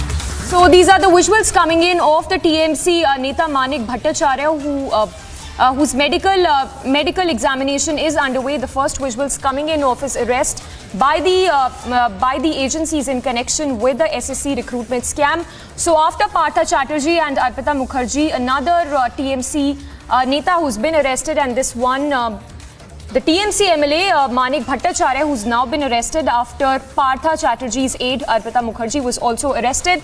Kishle is joining us live from the Bangla newsroom.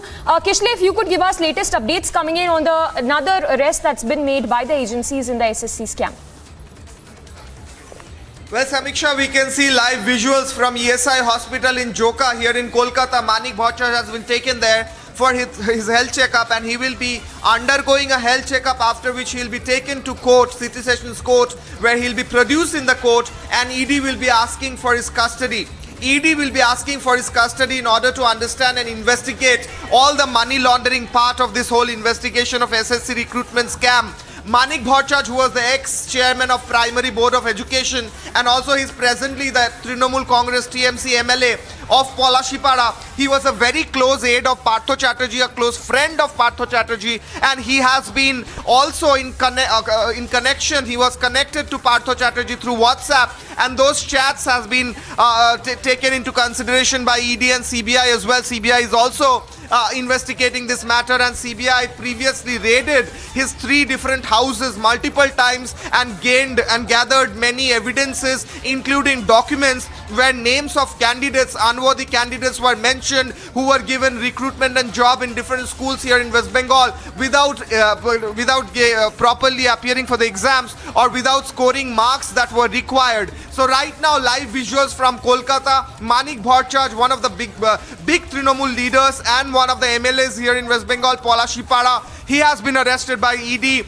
Another TMC Neta, another TMC leader and MLA arrested, a big name, Manik Bhattacharya. He was also the Primary Education Board chairman, and he took crucial decisions in this case, in the SSC recruitment case. He directly influenced the whole recruitment, and he was connected with Partha Chatterjee, and Partha Chatterjee and Manik Bhattacharya had many discussions about how to manipulate this whole process of recruitment. That's what ED officials, ED sources are saying. Therefore, that's the latest update. Manik Bhattacharya is taken to health checkup. Then he'll be produced in the court, where ED will be asking for his custody. Samiksha. Well, absolutely, Kishle. And if you could once again take us through that ED charge sheet that was filed in connection with the role of Arpita Mukherjee as well as Partha Chatterjee, because that will be very important when it comes to the interrogation of the TMC MLA that is set to follow after those arrests.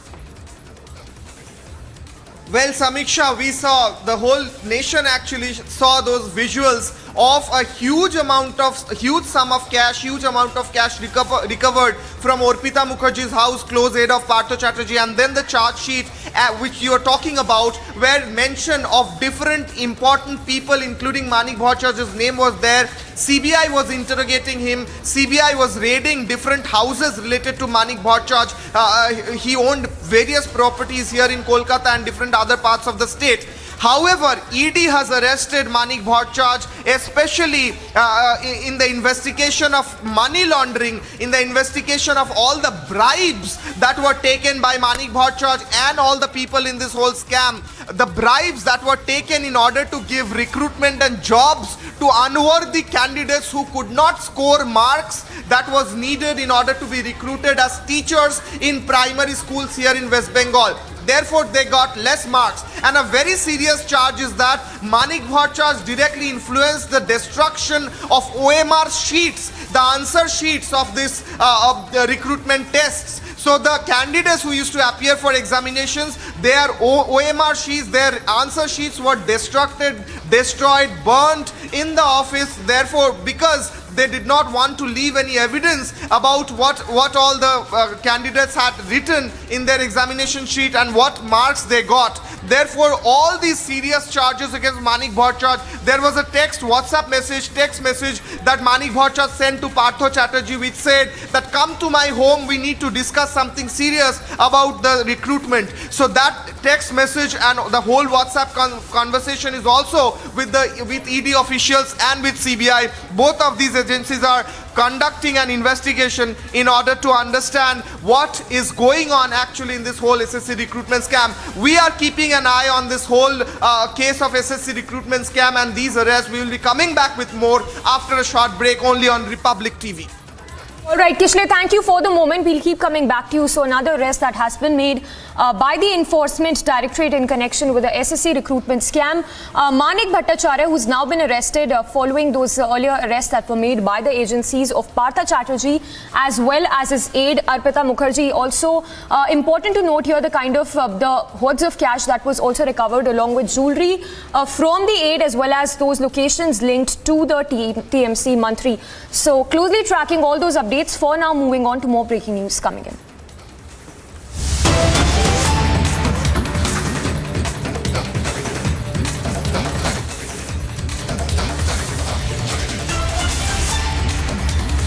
And more breaking updates coming in. This one in connection with the Liquorgate scam. We're now understanding that Andhra Prabha and India Head Director Gautam Mutha, who's now been summoned by the Enforcement Directorate for questioning in the Delhi excise policy case. India Head Channel Director has been summoned in connection with the scam. Remember, raids were earlier carried out on India Head's office last week. Owner of India Head has now been summoned in connection with these raids. So the India Head Channel owner, who's now under the scanner of the agencies in connection with the Liquorgate scam. And our senior editor Shravan, who's tracking all those breaking updates for us, is joining us. Shravan, if you could take us through the updates coming in on the India Head Director who's been summoned by the ED. Well, in fact, this comes days after searches were carried out at India Head premises here in the National Capital Region. And apart from that, also the media house was raided in Hyderabad, is what we have been told. Thereafter, summons were basically issued to the managing director, is what I'm being told by my sources within the Enforcement Directorate. In fact, Gautam Mutha has now been asked to appear before the Enforcement Directorate. The time that was given to him was around 11 o'clock this morning. What we do not know at this point in time, whether at all Mr. Mutha has actually appeared before the Enforcement Directorate. Now, just a quick recap of what we know so far. Sources within the Enforcement Directorate indicating that there are certain financial transactions that have taken place that connects the media house with the excise policy, and that is the reason why they believe that parts of the proceeds of crime could have actually been diverted or rerouted through the media organization, and that is the reason why they had carried out those searches. Whether at all it is part of the proceeds of crime or not, that only investigation at a later stage would reveal. But having said that, the reason why he is now been summoned is essentially to explain the transaction that has basically taken place, because there appears to be a direct transaction, and that transaction is connected to the liquor policy, and that is the reason why I'm now given to understand that summons were basically issued to the managing director, who has now been asked to appear before the Enforcement Directorate. Remember, this was during the third set of searches that were being carried out by the Enforcement Directorate, which essentially went beyond the national capital. They were looking at states like Telangana and Andhra Pradesh. Apart from that, even Punjab, where searches were basically carried out. In fact, they believe that certain liquor companies that were operating out of states like Telangana and Andhra Pradesh were given the licenses, and they were also a beneficiary of this particular excise policy. All right. As far as the angle of quid pro quo, that is also now being looked in by the Enforcement Directorate. All right. Shravan, thank you so much. For now, we'll have to slip into a very short break, but closely tracking all the updates coming in on this big story. Gautam Mutha, the India Head Director, who's now been summoned by the ED. He was expected to arrive at the ED office at 11 a.m. More details are yet to follow. But for now, that's a big update coming in. Gautam Mutha, who's now been summoned in connection with the Liquorgate scam.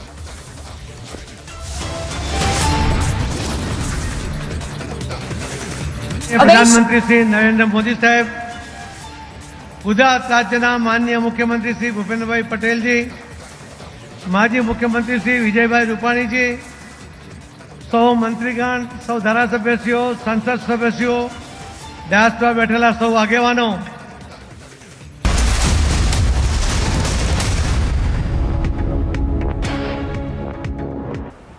The Election Commission has allotted the flaming torch as the poll symbol to the Uddhav Thackeray faction of the Shiv Sena, with the party's name now being Shiv Sena Uddhav Balasaheb Thackeray. The Shinde faction, meanwhile, has been named the Balasahebchi Shiv Sena, with the EC has asked them to submit a fresh list of poll symbols. Time to once again action our destiny. Focus on mission superpower. Witness the India growth story. Republic Media Network brings you India's biggest economic summit. Mission superpower is the ultimate goal. There's no stopping the India story.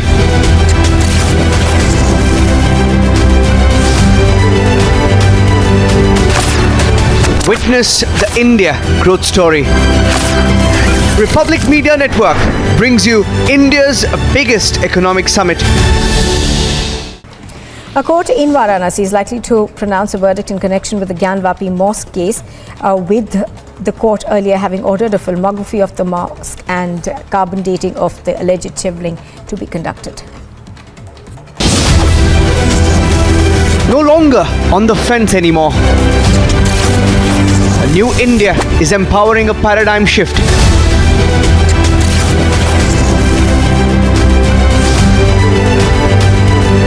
The mission now is global dominance. Republic Media Network brings you India's biggest economic summit. Union Home Minister Amit Shah is expected to visit Bihar, with the visit being his second one in 3 weeks.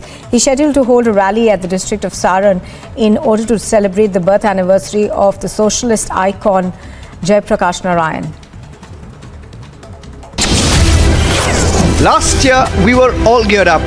This network is proof that everything in India is greenfield. Is it time for the Republic Network to do a spectacular intervention in global digital news media or not? It's my passion project. So that is our consecration to making India a superpower. Now India has a clear goal, mission superpower. Witness the India growth story. Republic Media Network brings you India's biggest economic summit. We are the fastest growing economy. We have the potential to become a superpower. Last year, the economy was all geared up. Now it's time to set the goal in sight. Mission superpower.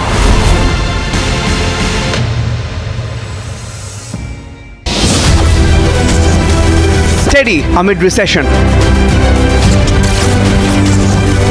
Steady amid inflation. Goal is global dominance.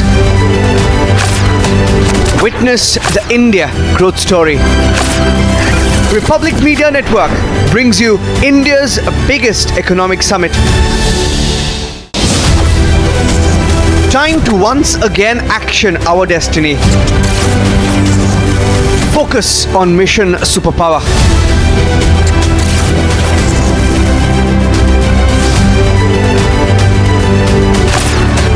Witness the India growth story. Republic Media Network brings you India's biggest economic summit. Else is making news this morning. Prime Minister Modi scheduled to inaugurate the first phase of the 856 crore rupee Mahakaleshwar Temple Corridor development project in Ujjain in Madhya Pradesh. The project is to be named as Mahakal Lok. The world supermarket. The world is ours for the taking.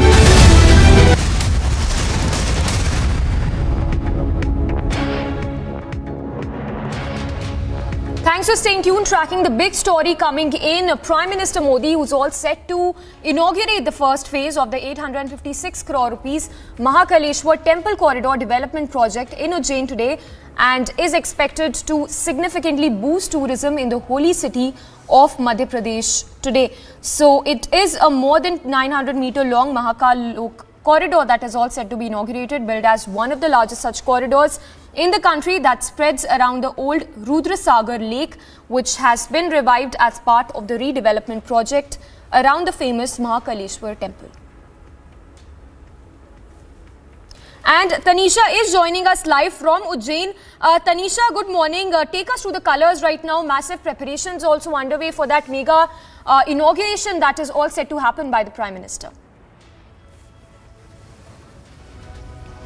Right, the stage is all set here in Ujjain, and right behind me is the corridor that the Prime Minister is going to inaugurate. And here you see this corridor is about a stretch of 900 meters. Remember, the Mahakal Corridor will be built in 2 phases. And today is the inauguration of the first phase. Here we are showing you the inside exclusive visuals of the Mahakal Corridor. What will you see once you enter this corridor? It's a picturesque scenario here where you will get each and every wall engraved with murals. You will get story in each and every wall. Remember, this is a 900-meter long corridor which will connect the entrance and the main Mahakaleshwar temple that is here in Ujjain. Remember, Mahakaleshwar temple is one of the 12 Jyotirlingas and is considered a very, very sacred place in Hindu mythology. Also, what we're getting to know is mega arrangements have already started for the opening of the Mahakal Lok that will be dedicated to the people by the Prime Minister. And after reaching Ujjain, he will first drive to the temple complex in his motor car and perform a puja at the Mahakaleshwar temple. So what we get to learn now is at 5 p.m. he will come. First, he will visit the Mahakaleshwar temple. He will offer prayings and then he will come to the main gate. Remember, we showed you the 2 main entrances, the gateways. It was the Nandi Dwar and it was the Panki Dwar. And in the middle was the mega shivling that the Prime Minister will inaugurate. Now that shivling had significance because it had been covered with more than 10,000 molis, as we say. Now this is a lot of significance. જ્યાંની રાજકોટની બેઠક ઉપરથી આદરણીય નરેન્દ્રભાઈ મોદી પોતાના જીવનની પ્રથમ ચૂંટણી લડ્યા હતા અને રાજનૈતિક જીવનની શરૂઆત કરી હતી.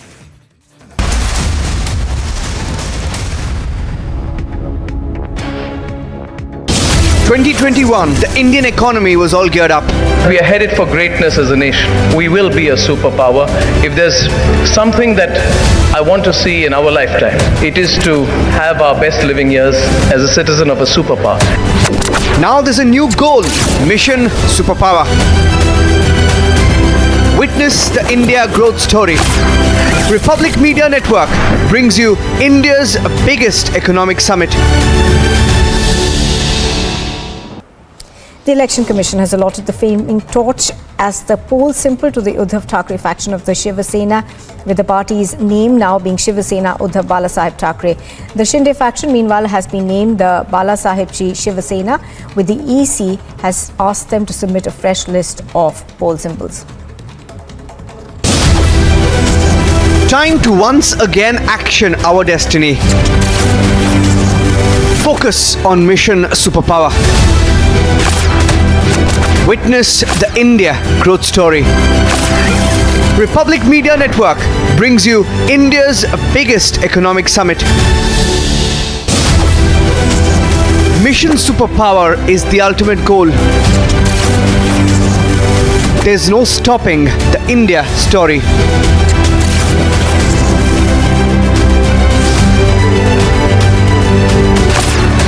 Witness the India growth story. Republic Media Network brings you India's biggest economic summit. A court in Varanasi is likely to pronounce a verdict in connection with the Gyanvapi mosque case, with the court earlier having ordered a filmography of the mosque and carbon dating of the alleged shivling to be conducted. No longer on the fence anymore. A new India is empowering a paradigm shift.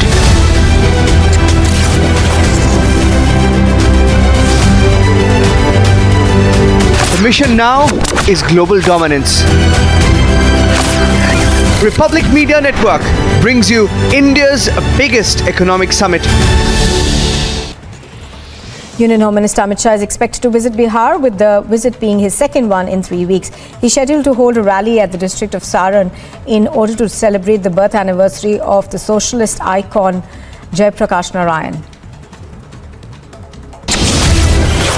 Last year, we were all geared up. This network is proof that everything in India is greenfield. Is it time for the Republic Network to do a spectacular intervention in global digital news media or not? It's my passion project. So that is our consecration to making India a superpower. Now India has a clear goal, Mission Superpower. Witness the India growth story. Republic Media Network brings you India's biggest economic summit. We are the fastest growing economy. We have the potential to become a superpower. Last year, the economy was all geared up. Now it's time to set the goal in sight. Mission Superpower.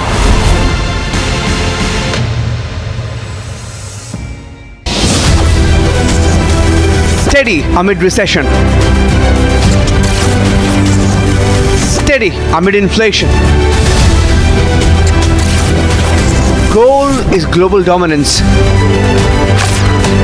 Witness the India growth story. Republic Media Network brings you India's biggest economic summit. Time to once again action our destiny. Focus on Mission Superpower.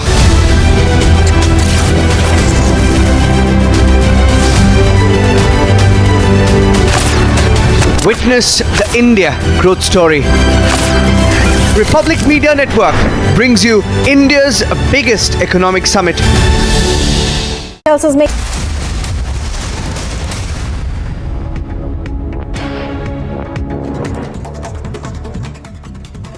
Roundup of news in brief. India at the UNGA voted in favor of a procedural vote called by Albania to have an open vote instead of Russia's demand for a secret ballot in connection with the referendums carried out in 4 regions of Ukraine by Russia. Former chairman of West Bengal Board of Primary Education Manik Bhattacharya has been arrested by the ED. The arrest of the TMC MLA has been made in connection with the SSC recruitment scam. Raids were conducted at over 16 locations allegedly linked to the radicalization and promoting enmity in the valley. The raids come as a terror organizations raising funds by Hawala channels were banned by the MHA earlier. Defence Minister Rajnath Singh is expected to pay his last respects to former Defence Minister of the country, Mulayam Singh Yadav.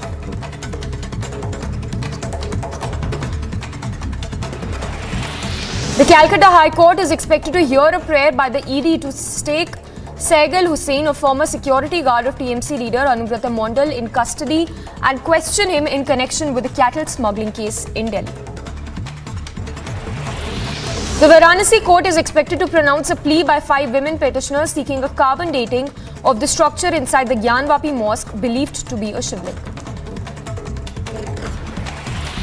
The CBI has filed a charge sheet against former telecom minister and DMK leader A. Raja in connection with a disproportionate assets case in connection with a piece of land purchased by a company linked to the former telecom minister. The University of Delhi has released the schedule for phase 3 of admissions for 2022. The university has further extended a 30% rise in seats in the SC/ST quota. The university has further extended the last day to apply for admissions in the Delhi University till 12th of October.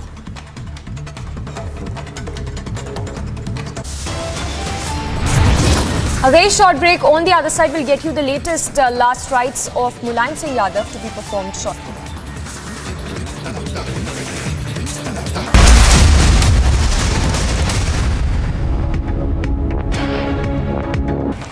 Samajwadi Party founder Mulayam Singh Yadav is to be cremated at Sifai, his native village at the district in Etawah in Uttar Pradesh. The BRS chief and Telangana Rashtriya Samiti and the Chief Minister of Telangana, K. Chandrasekhar Rao, is also likely to be present at the funeral. 2021, the Indian economy was all geared up. We are headed for greatness as a nation. We will be a superpower.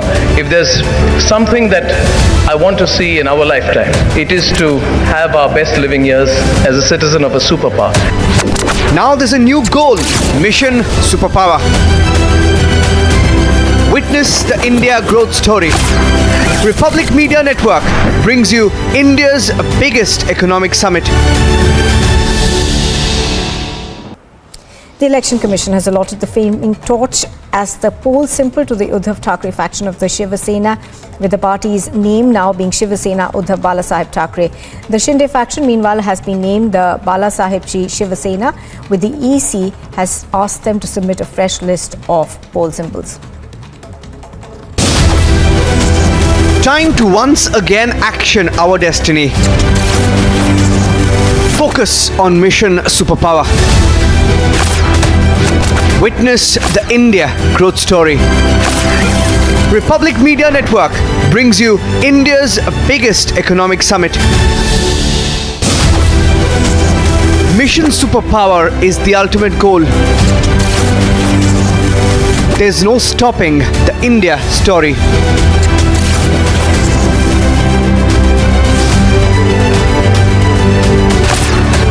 Witness the India growth story.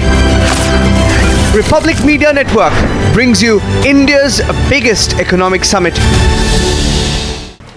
A court in Varanasi is likely to pronounce a verdict in connection with the Gyanvapi mosque case, with the court earlier having ordered a filmography of the mosque and carbon dating of the alleged chimney to be conducted.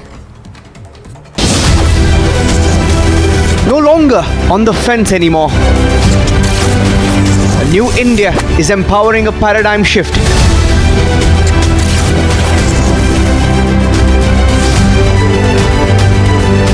The mission now is global dominance.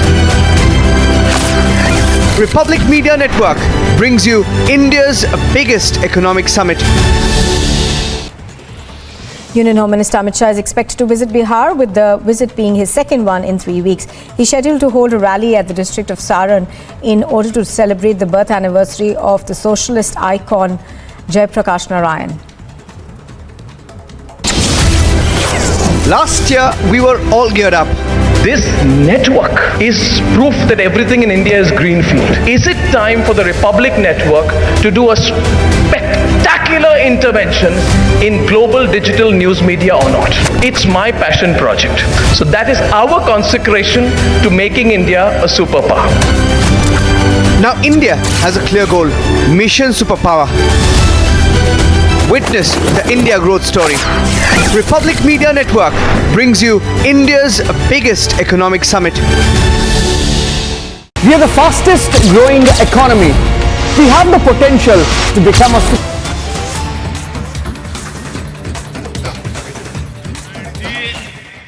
અને બીજા નાનાજી દેશમુખ આ બંને મહાપુરુષોની આજે જન્મ જયંતિ છે. આદરપૂર્વક એમને નમન કરીએ છીએ. અને જયપ્રકાશજી આઝાદીના આંદોલનથી લડતા રહ્યા, અલગ ચીલો ચાતરીને લડતા રહ્યા, પરંતુ આઝાદી પછી પણ વ્યવસ્થા બદલવા માટે એ આઝાદ ભારતની સરકારો સામે પણ લડતા રહ્યા. એ સમાજની માનસિકતા બદલવા માંગતા હતા, સરકારોની માનસિકતા બદલવા માંગતા, અને સશક્ત સમૃદ્ધ ભારત બને એના માટે ભ્રષ્ટાચાર મુક્ત ભારત માટે जी जाननी बाजी लगावी we have been working for a corruption-free government. એમના સાથી નાનાજી દેશમુખ એમણે પણ એટલી સમર્પણ ભાવે આ રાષ્ટ્ર માટે પોતાનું જીવન સમર્પિત કરી દીધું. અને મારું એ સૌભાગ્ય છે કે સાર્વજનિક જીવનની હજી હું પાપા પગલી કરતો હતો એ વખતમાં મને જયપ્રકાશ નારાયણજીના ચરણ સ્પર્શ કરવાની તક મળી હતી અને અનેક વર્ષો સુધી નાનાજી દેશમુખ સાથે કામ કરવાનો મોકો મળ્યો હતો. એમના આદર્શ, એમના જીવન આજે પણ અમને બધાને પ્રેરણા આપે છે. ગરીબ હોય, આદિવાસી હોય, વંચિત હોય, ગામડાના લોકો હોય, એમના જીવનના વિકાસ માટે એમણે જિંદગી આહુત કરી હતી. અને જયપ્રકાશ નારાયણના પગલે ચાલવું એટલે લોઢાના ચણા ચાવવાનું કામ હોય છે ભાઈઓ, પણ અમે એ રસ્તો સ્વીકાર્યો છે. જે કામ જયપ્રકાશજી અધૂરું મૂકીને ગયા, એ ભ્રષ્ટાચાર મુક્ત ભારત માટે થઈને આપણે બીડું ઉઠાવ્યું છે. અને આજે ભારત સરકાર ભ્રષ્ટાચારીઓ વિરુદ્ધમાં જરા બી હલચલ કરે તો એક આખું ટોળું ભેગું થઈને કાગા રોળ કરી મૂકે છે. ભારત સરકારની સંસ્થાઓને બદનામ કરે છે. અરે તમારી પર જે આરોપો લાગી રહ્યા છે એનો જવાબ સીધો સીધો આપો ને ભાઈ. તમે આ દેશની પ્રજાનું લૂંટ્યું છે, એ તમારે પાછું આપવું જ પડશે. આપવું જોઈએ કે નહીં ભાઈ? આપણે પાછું લેવું જોઈએ કે નહીં? આ તમારા બધાના હકનું છે કે નહીં? હવે એના માટે હું કામ કરું કે ન કરું, ગમે તેટલી મારી ટીકા થાય તો મારે આ કામ ચાલુ રાખવું કે ના રાખવું? તમારા આશીર્વાદ છે ને? ભરપૂર આશીર્વાદ છે. બે હાથ ઊંચા કરીને આશીર્વાદ આપો ભાઈઓ. ભારત માતા કી.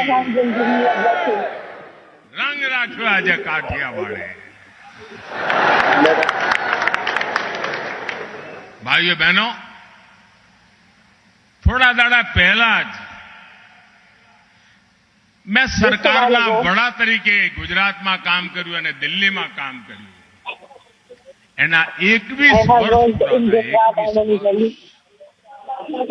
અને એની શરૂઆત આ મારા રાજકોટની ધરતીથી થઈ હતી.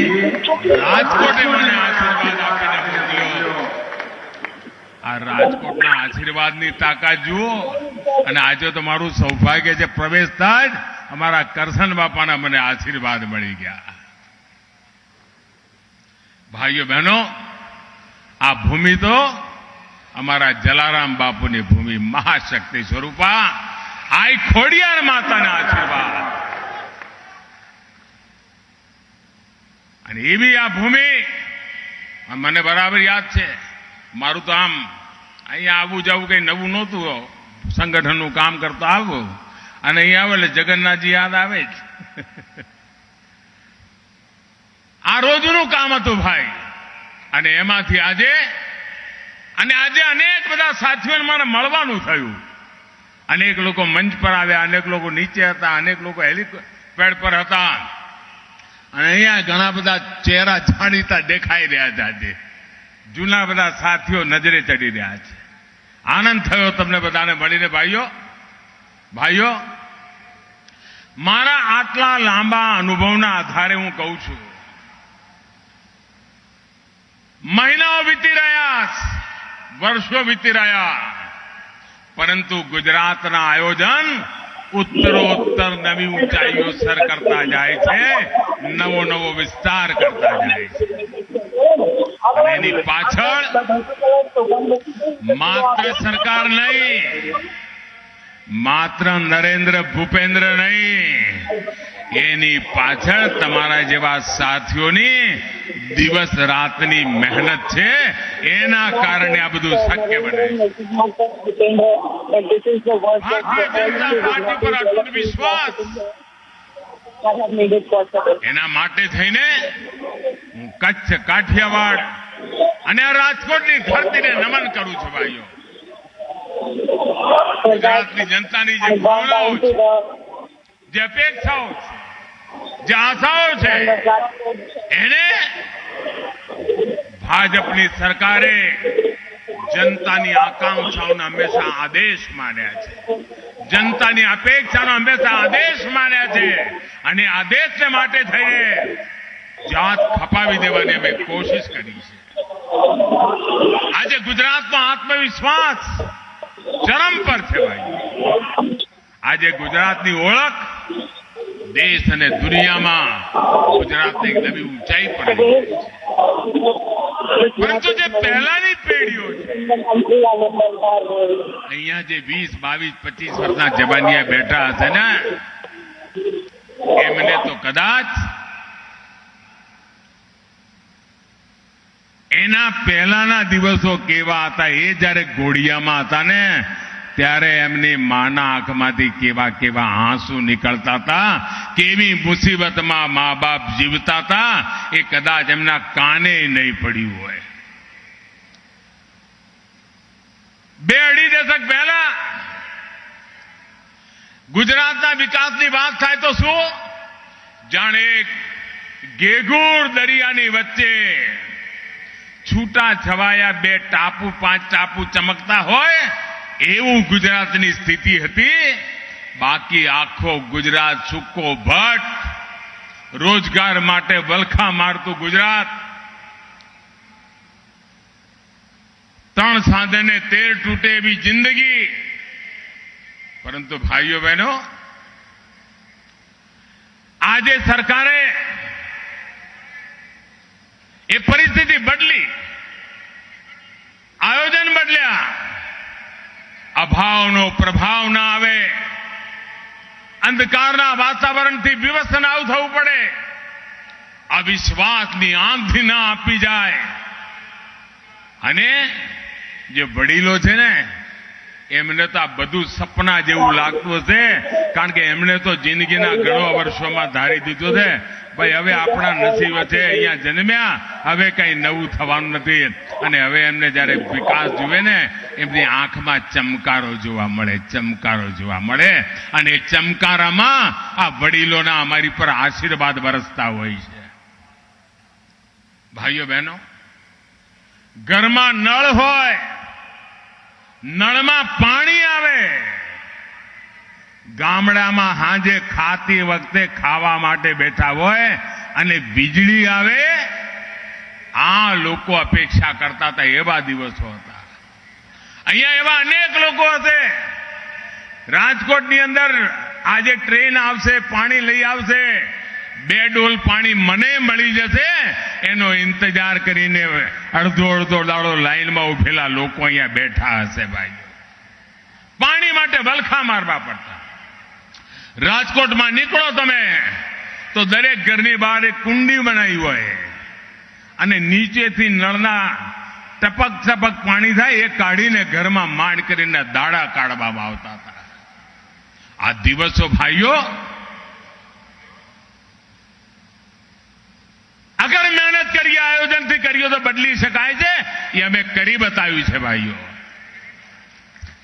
અને એના કારણે આજે નળથી જળ આવે એના માટેની જહેમત કરી છે ભાઈ. આપણા ખેડૂત ભાઈઓ, વરસાદ આગો પાછો થાય તો એમની આખી મહેનત પાણીમાં જાય ભાઈઓ. અને આટલું ઓછું વાર તહેવારે ગુજરાતમાં લોહીની નદીઓ રેડાતી હતી, હુલ્લડોની ભરમાર રહેતી હતી. અહીંથી અમદાવાદ જવું હોય, દીકરીના લગ્ન હોય ને કઈ ખરીદી કરવા જવું હોય તો ફોન કરીને પૂછવું પડે કે ભાઈ અમદાવાદમાં કર્ફ્યુ બરફ્યુ તો નથી ને, ત્યારે અમદાવાદ જાય એવા દિવસો હતા ભાઈઓ. ભાઈ, અને આતંકના વાતાવરણમાં ગુજરાતને જીવવાની મજબૂરી પડી ગઈ હતી. અને આજે કોરોના કાળના 2 વર્ષ પછી આ વખતે મેં જોયા છે દાંડિયાની રમઝટ બનાવી છે આખા ગુજરાત. ઓહો, હે! અને આ વખતે તો દુનિયાના અનેક દેશના રાજદૂતો આપણા ગુજરાતના ગરબા જોવા આવ્યા, એટલું નહીં ગરબા રમતા થઈ ગયા. અને Well, the Prime Minister, of course, in Gujarat today, from where he then heads to Ujjain, where he will be inaugurating the Mahakal Corridor, which takes place this evening. So the Prime Minister over there speaking in Gujarat.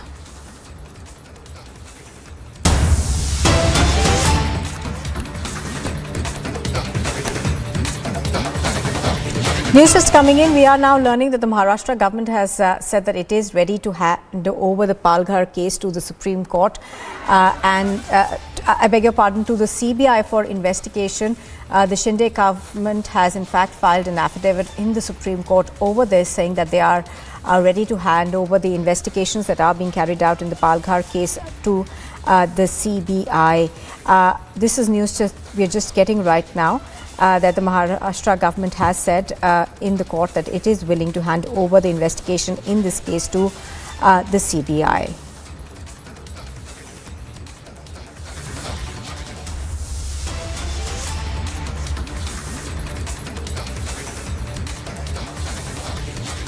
Do remember, this is a case that relates to 2020 where lynchings had taken place. Now this is the Palghar lynching case, where the Supreme Court, where the Maharashtra government has told the Supreme Court that it has no objection to handing over the case to the CBI. Rhythm is with us and taking us through all the details in this. Rhythm, tell us more about what the Maharashtra government has said in the court.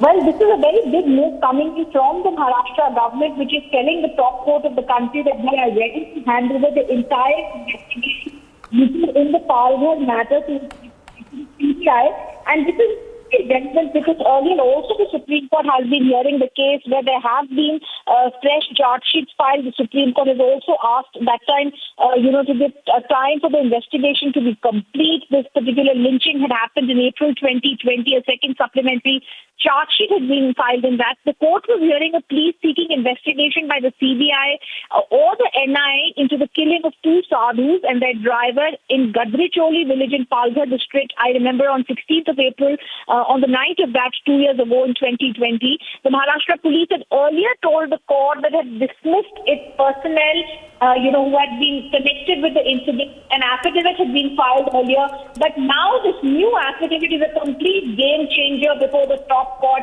where the Maharashtra government that is filing reports to the Supreme Court has now stated that we are ready to hand over the entire investigation and willing to the CBI. Absolutely. As you're pointing out, of course, the Supreme Court was hearing this case, and we're given to understand that this will now be handed over to the CBI. At least that's what we are hearing, that the Maharashtra government at the moment has no problems with that. Rhythm continues to be with us on this. Now, this, of course, Rhythm, is going to be extremely significant because now the CBI is likely to take over the investigation. Oh yes, I believe the Supreme Court has to pass formal orders to the people. But this is a complete change because we remember the Palghar Sadhu, how they've been missed by the mob despite having police custody, and now this entire matter is going to be investigated by the CBI possibly, because the reports that have been filed by the Supreme Court earlier had stated that inquiries are on against the police personnel, etc. But now finally, the government in Maharashtra says we will hand over this case to the CBI to really understand what had happened on the 9th of April 2020, when this entire case was being heard. PIL was being heard for a state monitor. Right. So, stay with us. Yes. Stay with us, Rhythm. Mr. Kesarkar is patched with us on the phone line right now. Mr. Kesarkar, how do you see this move? Of course, the Maharashtra government has said that it has no objection to the CBI actually investigating this case. Do you feel perhaps the truth of this case will now come out? Yes. What I feel is that such incidents should not happen again in a progressive state like Maharashtra. And the previous government was very particular about not bringing the facts before the people, because people should also be educated and they should not attack anybody. And especially when they attack sadhus and people who talk about Hindutva, and their chief minister was there, still he was not able to give justice to those sadhus. We cannot bring back those sadhus because whatever was to happen, it has already happened. But those who are guilty for this should not be spared. Not only sadhus, any innocent person who is being lynched by the mob, it should not be tolerated in a progressive state like Maharashtra. And that's why I think it is a welcome move to hand it over to the highest investigating agency in India. Right, absolutely. Deepak Kesarkar, appreciate your speaking to us on Republic TV. Thank you very much for joining us. So you heard the Maharashtra minister over there, the Maharashtra government, talking about the fact that they are ready to hand over the case now to the CBI. This, of course, is in an affidavit that's been filed in the Supreme Court. Rhythm continues to be with us. Now, Rhythm, you just heard the minister over there. He says that they believe that this was extremely essential for the truth in this case to come out. Oh, yes, absolutely. This is very important because as we are saying, the Shinde government is filing this affidavit. This has to be seen as a time when the Palghar government investigation will be decided. We remember those pictures, we remember this particular case that had so interestingly been even probed by us at that time. So why this is becoming relevant is because if the Supreme Court now believes there has to be a CBI probe and they allow that, it will only help us further to get to the truth of what happened on the night of 16th April 2020 when two sadhus had been lynched. So a very big move because for the first time a 3-page affidavit filed by the Maharashtra government, very, very willing and stating in para 6 in the last paragraph that we are ready to file this in the before the CBI, and we have to now see how the Supreme Court and how quickly the Supreme Court now does this. Absolutely, as you're pointing out, of course, we'll have to wait and watch out for what happens next. This, of course, is been filed in the Supreme Court of India, but this is being politically seen also, Rhythm, as a big move by the Shinde government.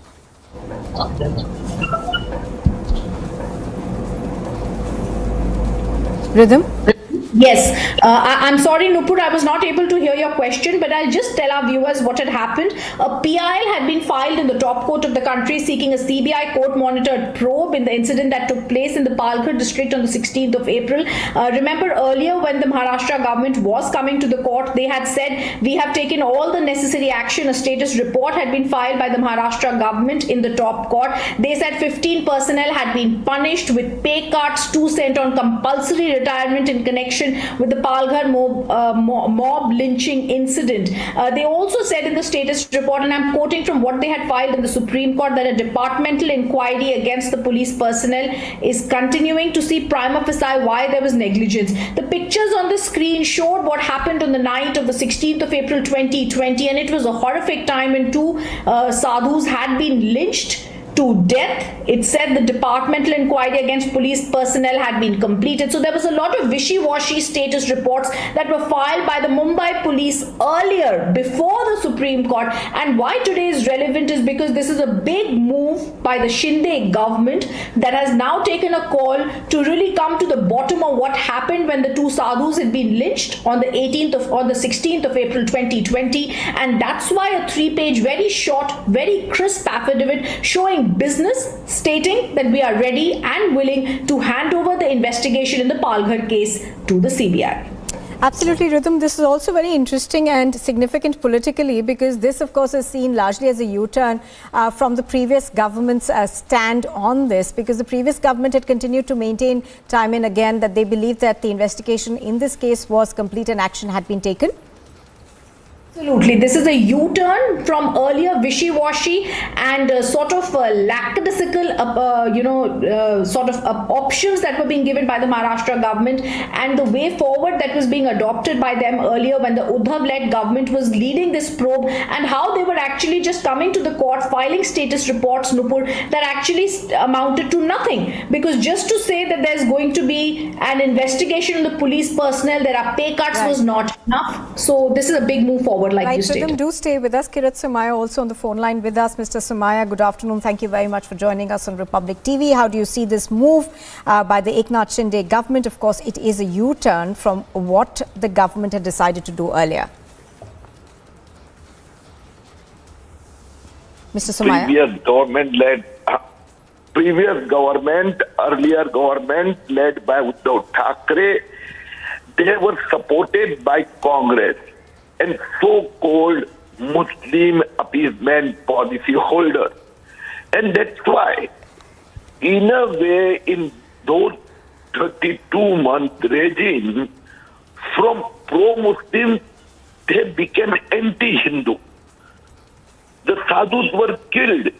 The documentary information evidences were available, but the police were pressurized to not to go for aggressive action, and that's why ultimately Devendra Fadnavis and Eknath Shinde have taken this decision that investigation must be done by some other official agency so that the sadhus will get justice. All right, Mr. Sumaya, appreciate your speaking to us. Like Nupur asked you earlier, we've seen a change in the way the Maharashtra government is now talking. In 2020, the night of April 16th, when the Palghar lynching happened, the government said, yes, there were police personnel there will be pay cuts on them, we'll try and understand despite security why this happened. The horrific pictures of that night stay with us, and now politically and also when it comes to investigation wise, when the CBI goes ahead and does this investigation, the actual truth will come out.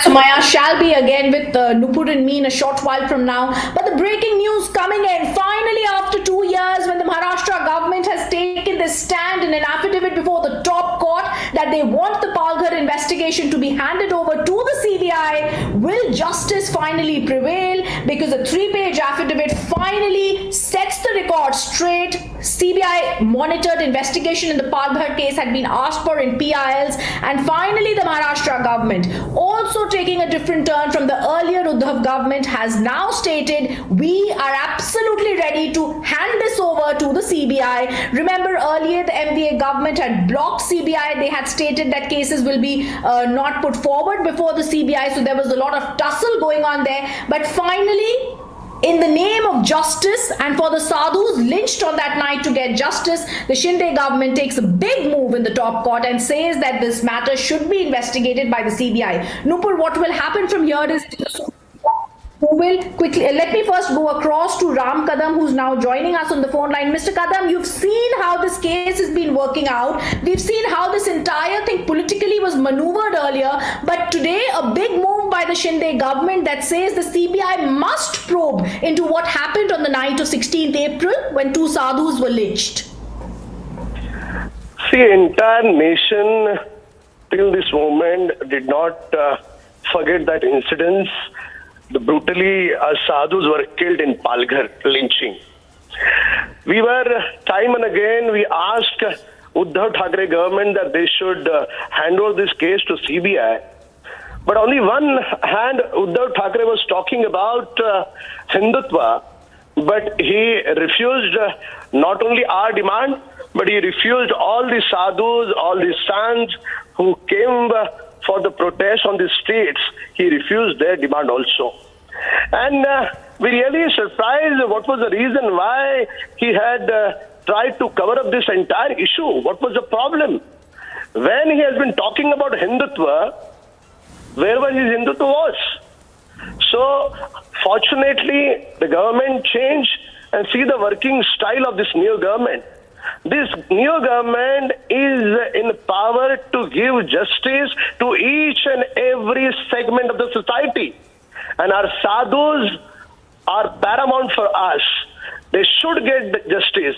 And today, the affidavit given by the Maharashtra government to the Honorable Supreme Court that this case hand over to the CBI, the government has no objection. It's a great decision. This decision would have happened, would have taken by the Uddhav Thackeray 2 years ago. But he did not intentionally, deliberately, he avoided. And we were that time we were raising our voice that your police, you indulged them into Vasuli scam. They were asking from them crores of rupees Vasuli. Yes. So all the nation's sadhus, they did not have faith during that time on Mumbai Maharashtra police. And that's the reason why everyone was asking to hand over this case to CBI. But they did not. But today is a great decision by the Maharashtra government, and each and everyone is happy with this decision. Mr. Kadam, I also remember earlier you'd spoken about this. You're a BJP leader who very clearly stated justice needs to be done in this case. I also remember in the 2020 affidavit filed by the Maharashtra government at that time, they had taken a very wishy-washy stand when they said the case was transferred to the state CID. They said there was negligence on part of the police officials and they had been punished. The punishment to the 18 police officials, Mr. Kadam, had ranged from dismissal to just reverting to minimal pay for a specific number of years. Is that how the sadhus were going to get justice, I want to ask, at a time when finally the right decision by the Maharashtra Shinde government has been taken to take this case to the CBI? See, we have to accept one fact that the previous government made a blunder in this case. Their negligence, their deliberate efforts are reason that the sadhus have not got justice yet. And there are several other reasons also, because their government's priority was something else. Their government priority was vasuli, vasuli and vasuli. Their government priority was only commission from the tenders, only earn some money from the transfers. So we have seen that, how they were indulging into such kind of financial things. So now, as you said, correctly said, that the government has changed under the leadership of Honorable Chief Minister Eknath Shinde ji and Deputy Chief Minister Devendra Fadnavis ji. This government is working almost more than 20 hours. Both the leaders are always awake and they are in the public, they have been listening to public and, trying to find out solution to development of the Maharashtra and trying to give justice to each and everyone. So today's decision is one of the best decision which will, I can say, which will make happy not only all Hindus but all of the countrymen. Absolutely. Thank you, sir, for being with us, because this is something that the Supreme Court now needs to take forward. As BJP leader Ram Kadam is also pointing out, Nupur, we remember how the earlier MVA government had even blocked the CBI and stated that there will be no investigation by them allowed in the state of Maharashtra. Today, a big move forward, because this finally means that the real picture of what happened on the night of April 16 when the sadhus were lynched will come out. Oh yes, absolutely, Rhythm. As you're pointing out, of course, the Maharashtra government essentially changing their stand because the change in dispensation. I think we've also got Mr. Ravi Rana on the phone line with us. Mr. Rana, good afternoon. How do you see this move that's coming in from the new government? Of course, it is quite a different turn of events from the previous government stand. जिस तरह से उद्धव ठाकरे सरकार थी, पूरी तरह से पालघर के जो साधु संतों की हत्या हुई, उनकी केस दबाने का काम उद्धव ठाकरे जी ने किया है, क्योंकि वहां पे सरकार महाविकास आघाड़ी की सरकार थी, उसके साथ कांग्रेस, एनसीपी और उद्धव ठाकरे जी की मुख्यमंत्री होने के बाद वहां पे संतों को इस तरह से मारने के बाद उस केस को भी दबाया गया, उस पर कोई चर्चा हुई नहीं, कोई कैबिनेट में निर्णय हुई नहीं, और जिस तरह से वहां की चौकसी हुई, जिस तरह से उसका तपास चल रहा था, वो तपास भी संत गति चल रहा था, और वो केस को जो फाइल किया तो कहीं भी किसी भी आरोपी के ऊपर बड़ा एक्शन नहीं लिया। इसीलिए आज देवेंद्र फडणवीस जी गृह मंत्री है, महाराष्ट्र के बहुत सक्षम गृह मंत्री है, जब उन्होंने देखा पूरी केस खोल के तो उन्होंने बिल्कुल देखा कि महाविकास आघाड़ी सरकार ने केस को दबाया है। इसलिए जो केस राज्य सरकार ने दबाई है उससे राज्य सरकार से उसकी कार्रवाई करने के बजाय सीबीआई को उन्होंने कार्रवाई के आदेश दिए, सीबीआई की तरफ केस भेजी कि सीबीआई के माध्यम से निष्पक्ष जांच होंगी, और पूरी तरह से इसमें जो लोगों ने, जो गृह मंत्री थे, पहले महाविकास आघाड़ी के मुख्यमंत्री थे, जिन्होंने इस केस को दबाने की कोशिश की, सीबीआई के माध्यम से पूरा खुलासा होगा, और जिन लोगों ने इसको दबाने की कोशिश की उनको भी कार्रवाई होगी। Hello. All right, Mr. Rana, I also want to ask you, this government and the earlier government जो आप बता रहे हैं, जो earlier उद्धव ठाकरे की गवर्नमेंट थी, उन्होंने भी बहुत सारे एफिडेविट सुप्रीम कोर्ट के सामने रखे, स्टेटस रिपोर्ट्स रखी, जिनमें उन्होंने बातचीत की जो पुलिस पर्सनल हैं, जो मैंने पहले भी राम कदम जी से पूछा था, जो पुलिस पर्सनल है उनको सजा दी गई है, क्या सजा दी गई है? उनको मिनिमम पे कट मिलेगा उनकी सैलरी में, कुछ लोगों ने नेग्लिजेंस किया, मगर जो तस्वीरें हमारी स्क्रीन पर है वो क्लियरली दिखाती हैं कि 16 अप्रैल 2 साल पहले 2020 की रात को किस तरह से 2 साधुओं को मारा गया था, और अब 2 साल के बाद एक प्रॉपर इन्वेस्टिगेशन सीबीआई करेगा जानने को किसने कराया और किस कारण ये हुआ था। देखिए, ऐसा है, उद्धव ठाकरे जी हिंदुत्व के विचारों को पूरी तरह भूल चुके हैं। उनको कांग्रेस विचारों की नीतियां वो वहां पे चला रहे थे, इसलिए गलत तरीके से जांच उसकी शुरू की थी और गलत तरीके से उसको दबाया गया। आज साधु संतों की हत्या होती है, इतनी बड़ा मैटर है, पूरा देश उसको देख रहा था, उसके बावजूद मुख्यमंत्री उसके ऊपर एक शब्द बोलने को तैयार नहीं थे उद्धव जी ठाकरे, और पूरी तरह से कांग्रेस के प्रेशर से, महाविकास आघाड़ी के प्रेशर से उन्होंने इस जांच को बंद करने का काम किया, गलत तरीके से जांच की। उसीलिए आज राज्य के गृह मंत्री देवेंद्र फडणवीस जी है, वो निष्पक्ष जांच चाहते हैं। निष्पक्ष जांच सीबीआई कर सकती है और सीबीआई के माध्यम से कई बड़े खुलासे होंगे, इसमें कौन कौन इन्वॉल्व है, किसने केस दबाई और किस तरह से उसकी जांच हुई, उसका पूरा खुलासा सीबीआई के माध्यम से होगा। जी बिल्कुल, बहुत बहुत गंभीर शब्द हैं जो आपने बोले हैं यहाँ पे रवि राणा जी। मैं चाहूंगी आप थोड़ा सा बताइए, क्योंकि ये पॉलिटिकली जो आपने स्टेटमेंट दी है कि कांग्रेस के प्रेशर में थे उद्धव, और उद्धव जब चीफ मिनिस्टर थे एक शब्द उन्होंने पालघर के केस के बारे में नहीं दोहराया था। जरा हमें बताइए कि ये क्या है, क्यों? आप महाविकास आघाड़ी के टाइम पे जितने हिंदू मुस्लिम के दंगे हुए, आप देखिए सबसे ज्यादा हिंदुओं को जेल में डाला गया, सबसे ज्यादा उनके ऊपर कार्रवाई हुई। तो मुझे लगता है कि उस कुर्सी में बैठ के उद्धव जी ने पूरी तरह से बाला साहब के विचारों की हत्या की है। और आज वो जिस तरह से वापस आज मातोश्री में अगर आप देखेंगे तो कांग्रेस नेता ही उनको सांत्वना देने जा रहे हैं, मिलने जा रहे हैं, क्योंकि कहीं ना कहीं उन्होंने पूरी तरह से उनकी जो विचारधारा है वो चेंज की है। इसलिए उद्धव बाला साहब ठाकरे जो उनकी पार्टी को नाम दिया है, ये उद्धव ठाकरे की जो पार्टी है ये कांग्रेस पार्टी हो गई है। उद्धव ठाकरे की जो सेना है वो कांग्रेस सेना हुई है, और बाला साहब ठाकरे की जो सेना है वो सही मायने में एकनाथ शिंदे जी के साथ है, जो बाला साहब के विचारों पे काम कर रही है। और मुझे लगता है इसीलिए बाला साहब शिव सेना ये नाम एकनाथ जी को मिला है, और उद्धव ठाकरे की जो सेना है वो कांग्रेस के विचारों पे चल रही है, इसलिए उनको बाला साहब नाम नहीं मिला है। बिल्कुल। तो जिस तरह से आप कह रहे हैं पॉलिटिकली ये बहुत मैं आपको धन्यवाद करना चाहूंगी, क्योंकि ये हमारी स्टोरी रहेगी आज दिन में। Let me also go across now. We have with us Acharya Tushar Bhosale who is patched on the phone line. Acharya Bhosale, आपने एक स्टेटमेंट दिखाई है, आज फाइनली 2 साल के बाद साधुओं के केस में सच्चाई जानी जाएगी, क्योंकि अब ये केस सीबीआई को जा सकता है। महाराष्ट्र गवर्नमेंट ने इसके लिए ग्रीन लाइट दे दी है। जी जरूर। देखिए, जो नामर्दों की सरकार ने आज तक नहीं किया, हम इसलिए बार बार मांग करते रहे। सारा देश, सारे हिंदू, सारे साधु संत और स्पेशली रिपब्लिक का पूरा नेटवर्क ये मांग करता रहा कि साधुओं की जो निर्मम हत्या हुई उसकी निष्पक्ष जांच हो, साधु संतों को न्याय मिले। लेकिन महाराष्ट्र में 2.5 सालों तक जो नामर्दों की सरकार यहाँ पर राज कर रही थी, वो साधु संतों का आवाज सुनने के लिए तैयार नहीं थी।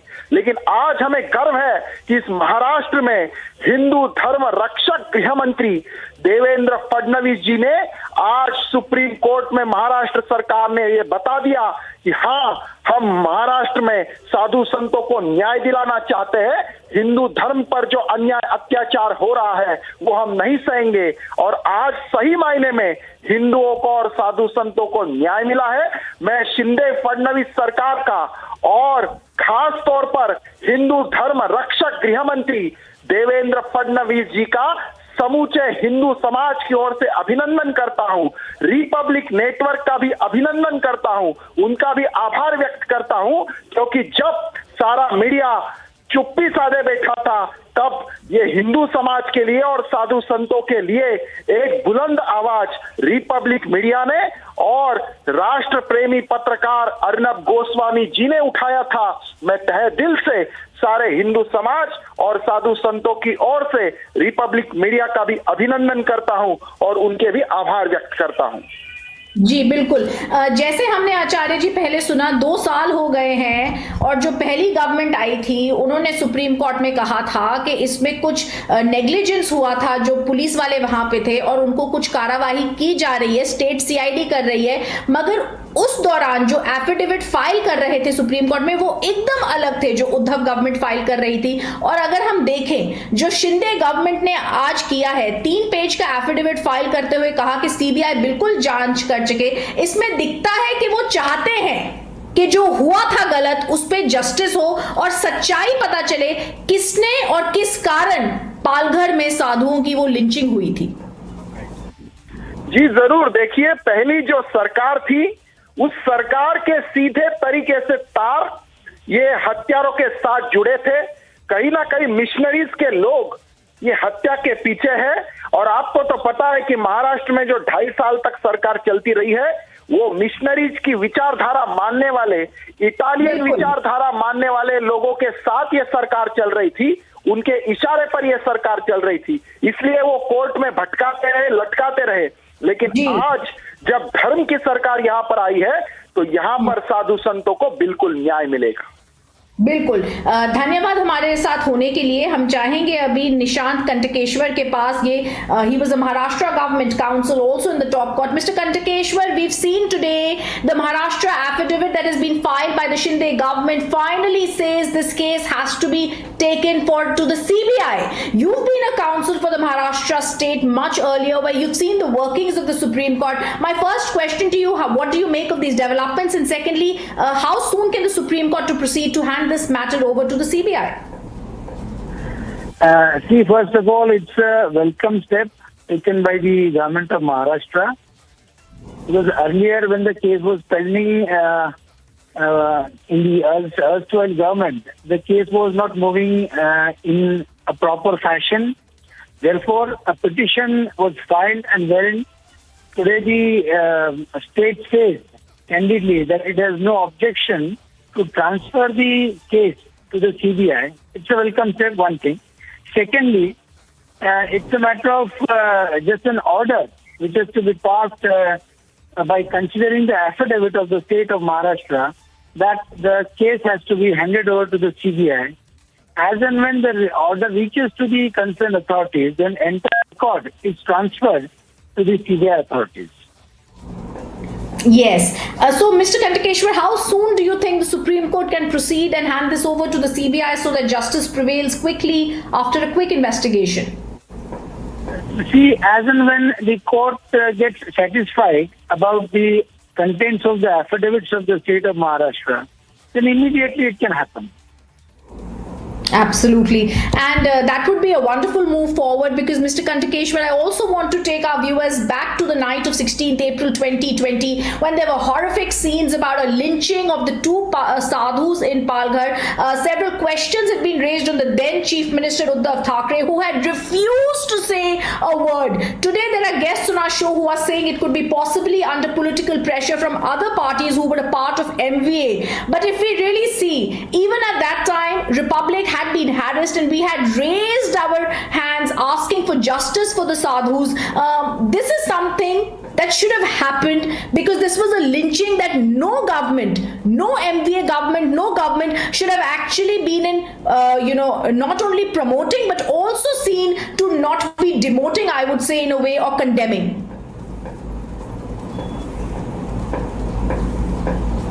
A petition was also heard by the Supreme Court, the then Chief Justice's Court, about prevention for lynching in such kind of matters, because there are certain incidents. And in this particular case, it was very shocking to see that when police officers were there at the spot, still they could not prevent lynching. Absolutely. A petition has been filed for transfer, and the government has supported the stand of the petitioner to transfer the case to the CBI. So it's a welcome step, and I also thank your channel to start this move. Thank you, sir. It's a big news. I also want to go across now to Mr. Atul Bhattacharya, BJP leader, joining us on the phone line. Mr. Bhattacharya, big move forward by the Shinde government. Finally, 908 days after the lynching on the night of 16th April 2020, it's possible justice will happen because now the case will be probed by the CBI after this big move by the Maharashtra government. Yeah, definitely it is a very welcome and necessary decision, because major investigation took place when Mahavikas Aghadi government was there, and it was a clear-cut case of political pressure on that time police, because 2-3 sadhus were killed just because of there is a one rumor regarding that sadhus. It is a not plausible reason, and so I think now CBI will go to the deep into the what is the exact plot, why they were lynched, who were the real culprit, who were the real instigators behind the lynching of sadhus. And so I think that ultimate and real truth will be revealed after once CBI started investigation in this sadhu lynching issue. Absolutely, sir. Also, to continue on that very point, several questions have been raised, all these 2 years, that why the MVA government failed to act. Why do you think was it so? Why did the MVA government fail to condemn when it came to that Palghar lynching case? That government failed to condemn, and that government must have been hand in gloves with the akin to anti-national activities, so-called secular activists. And that's why that government neglected. That was the government where Shaljir Usmani went scot-free from Maharashtra after attending Elgar Parishad. Well, absolutely, they withdrawn yes. the case on one student who put on the Free Kashmir board. And so that government is always with the so-called secularist and akin to anti-national thinking, and that's why proper investigation did not take place in this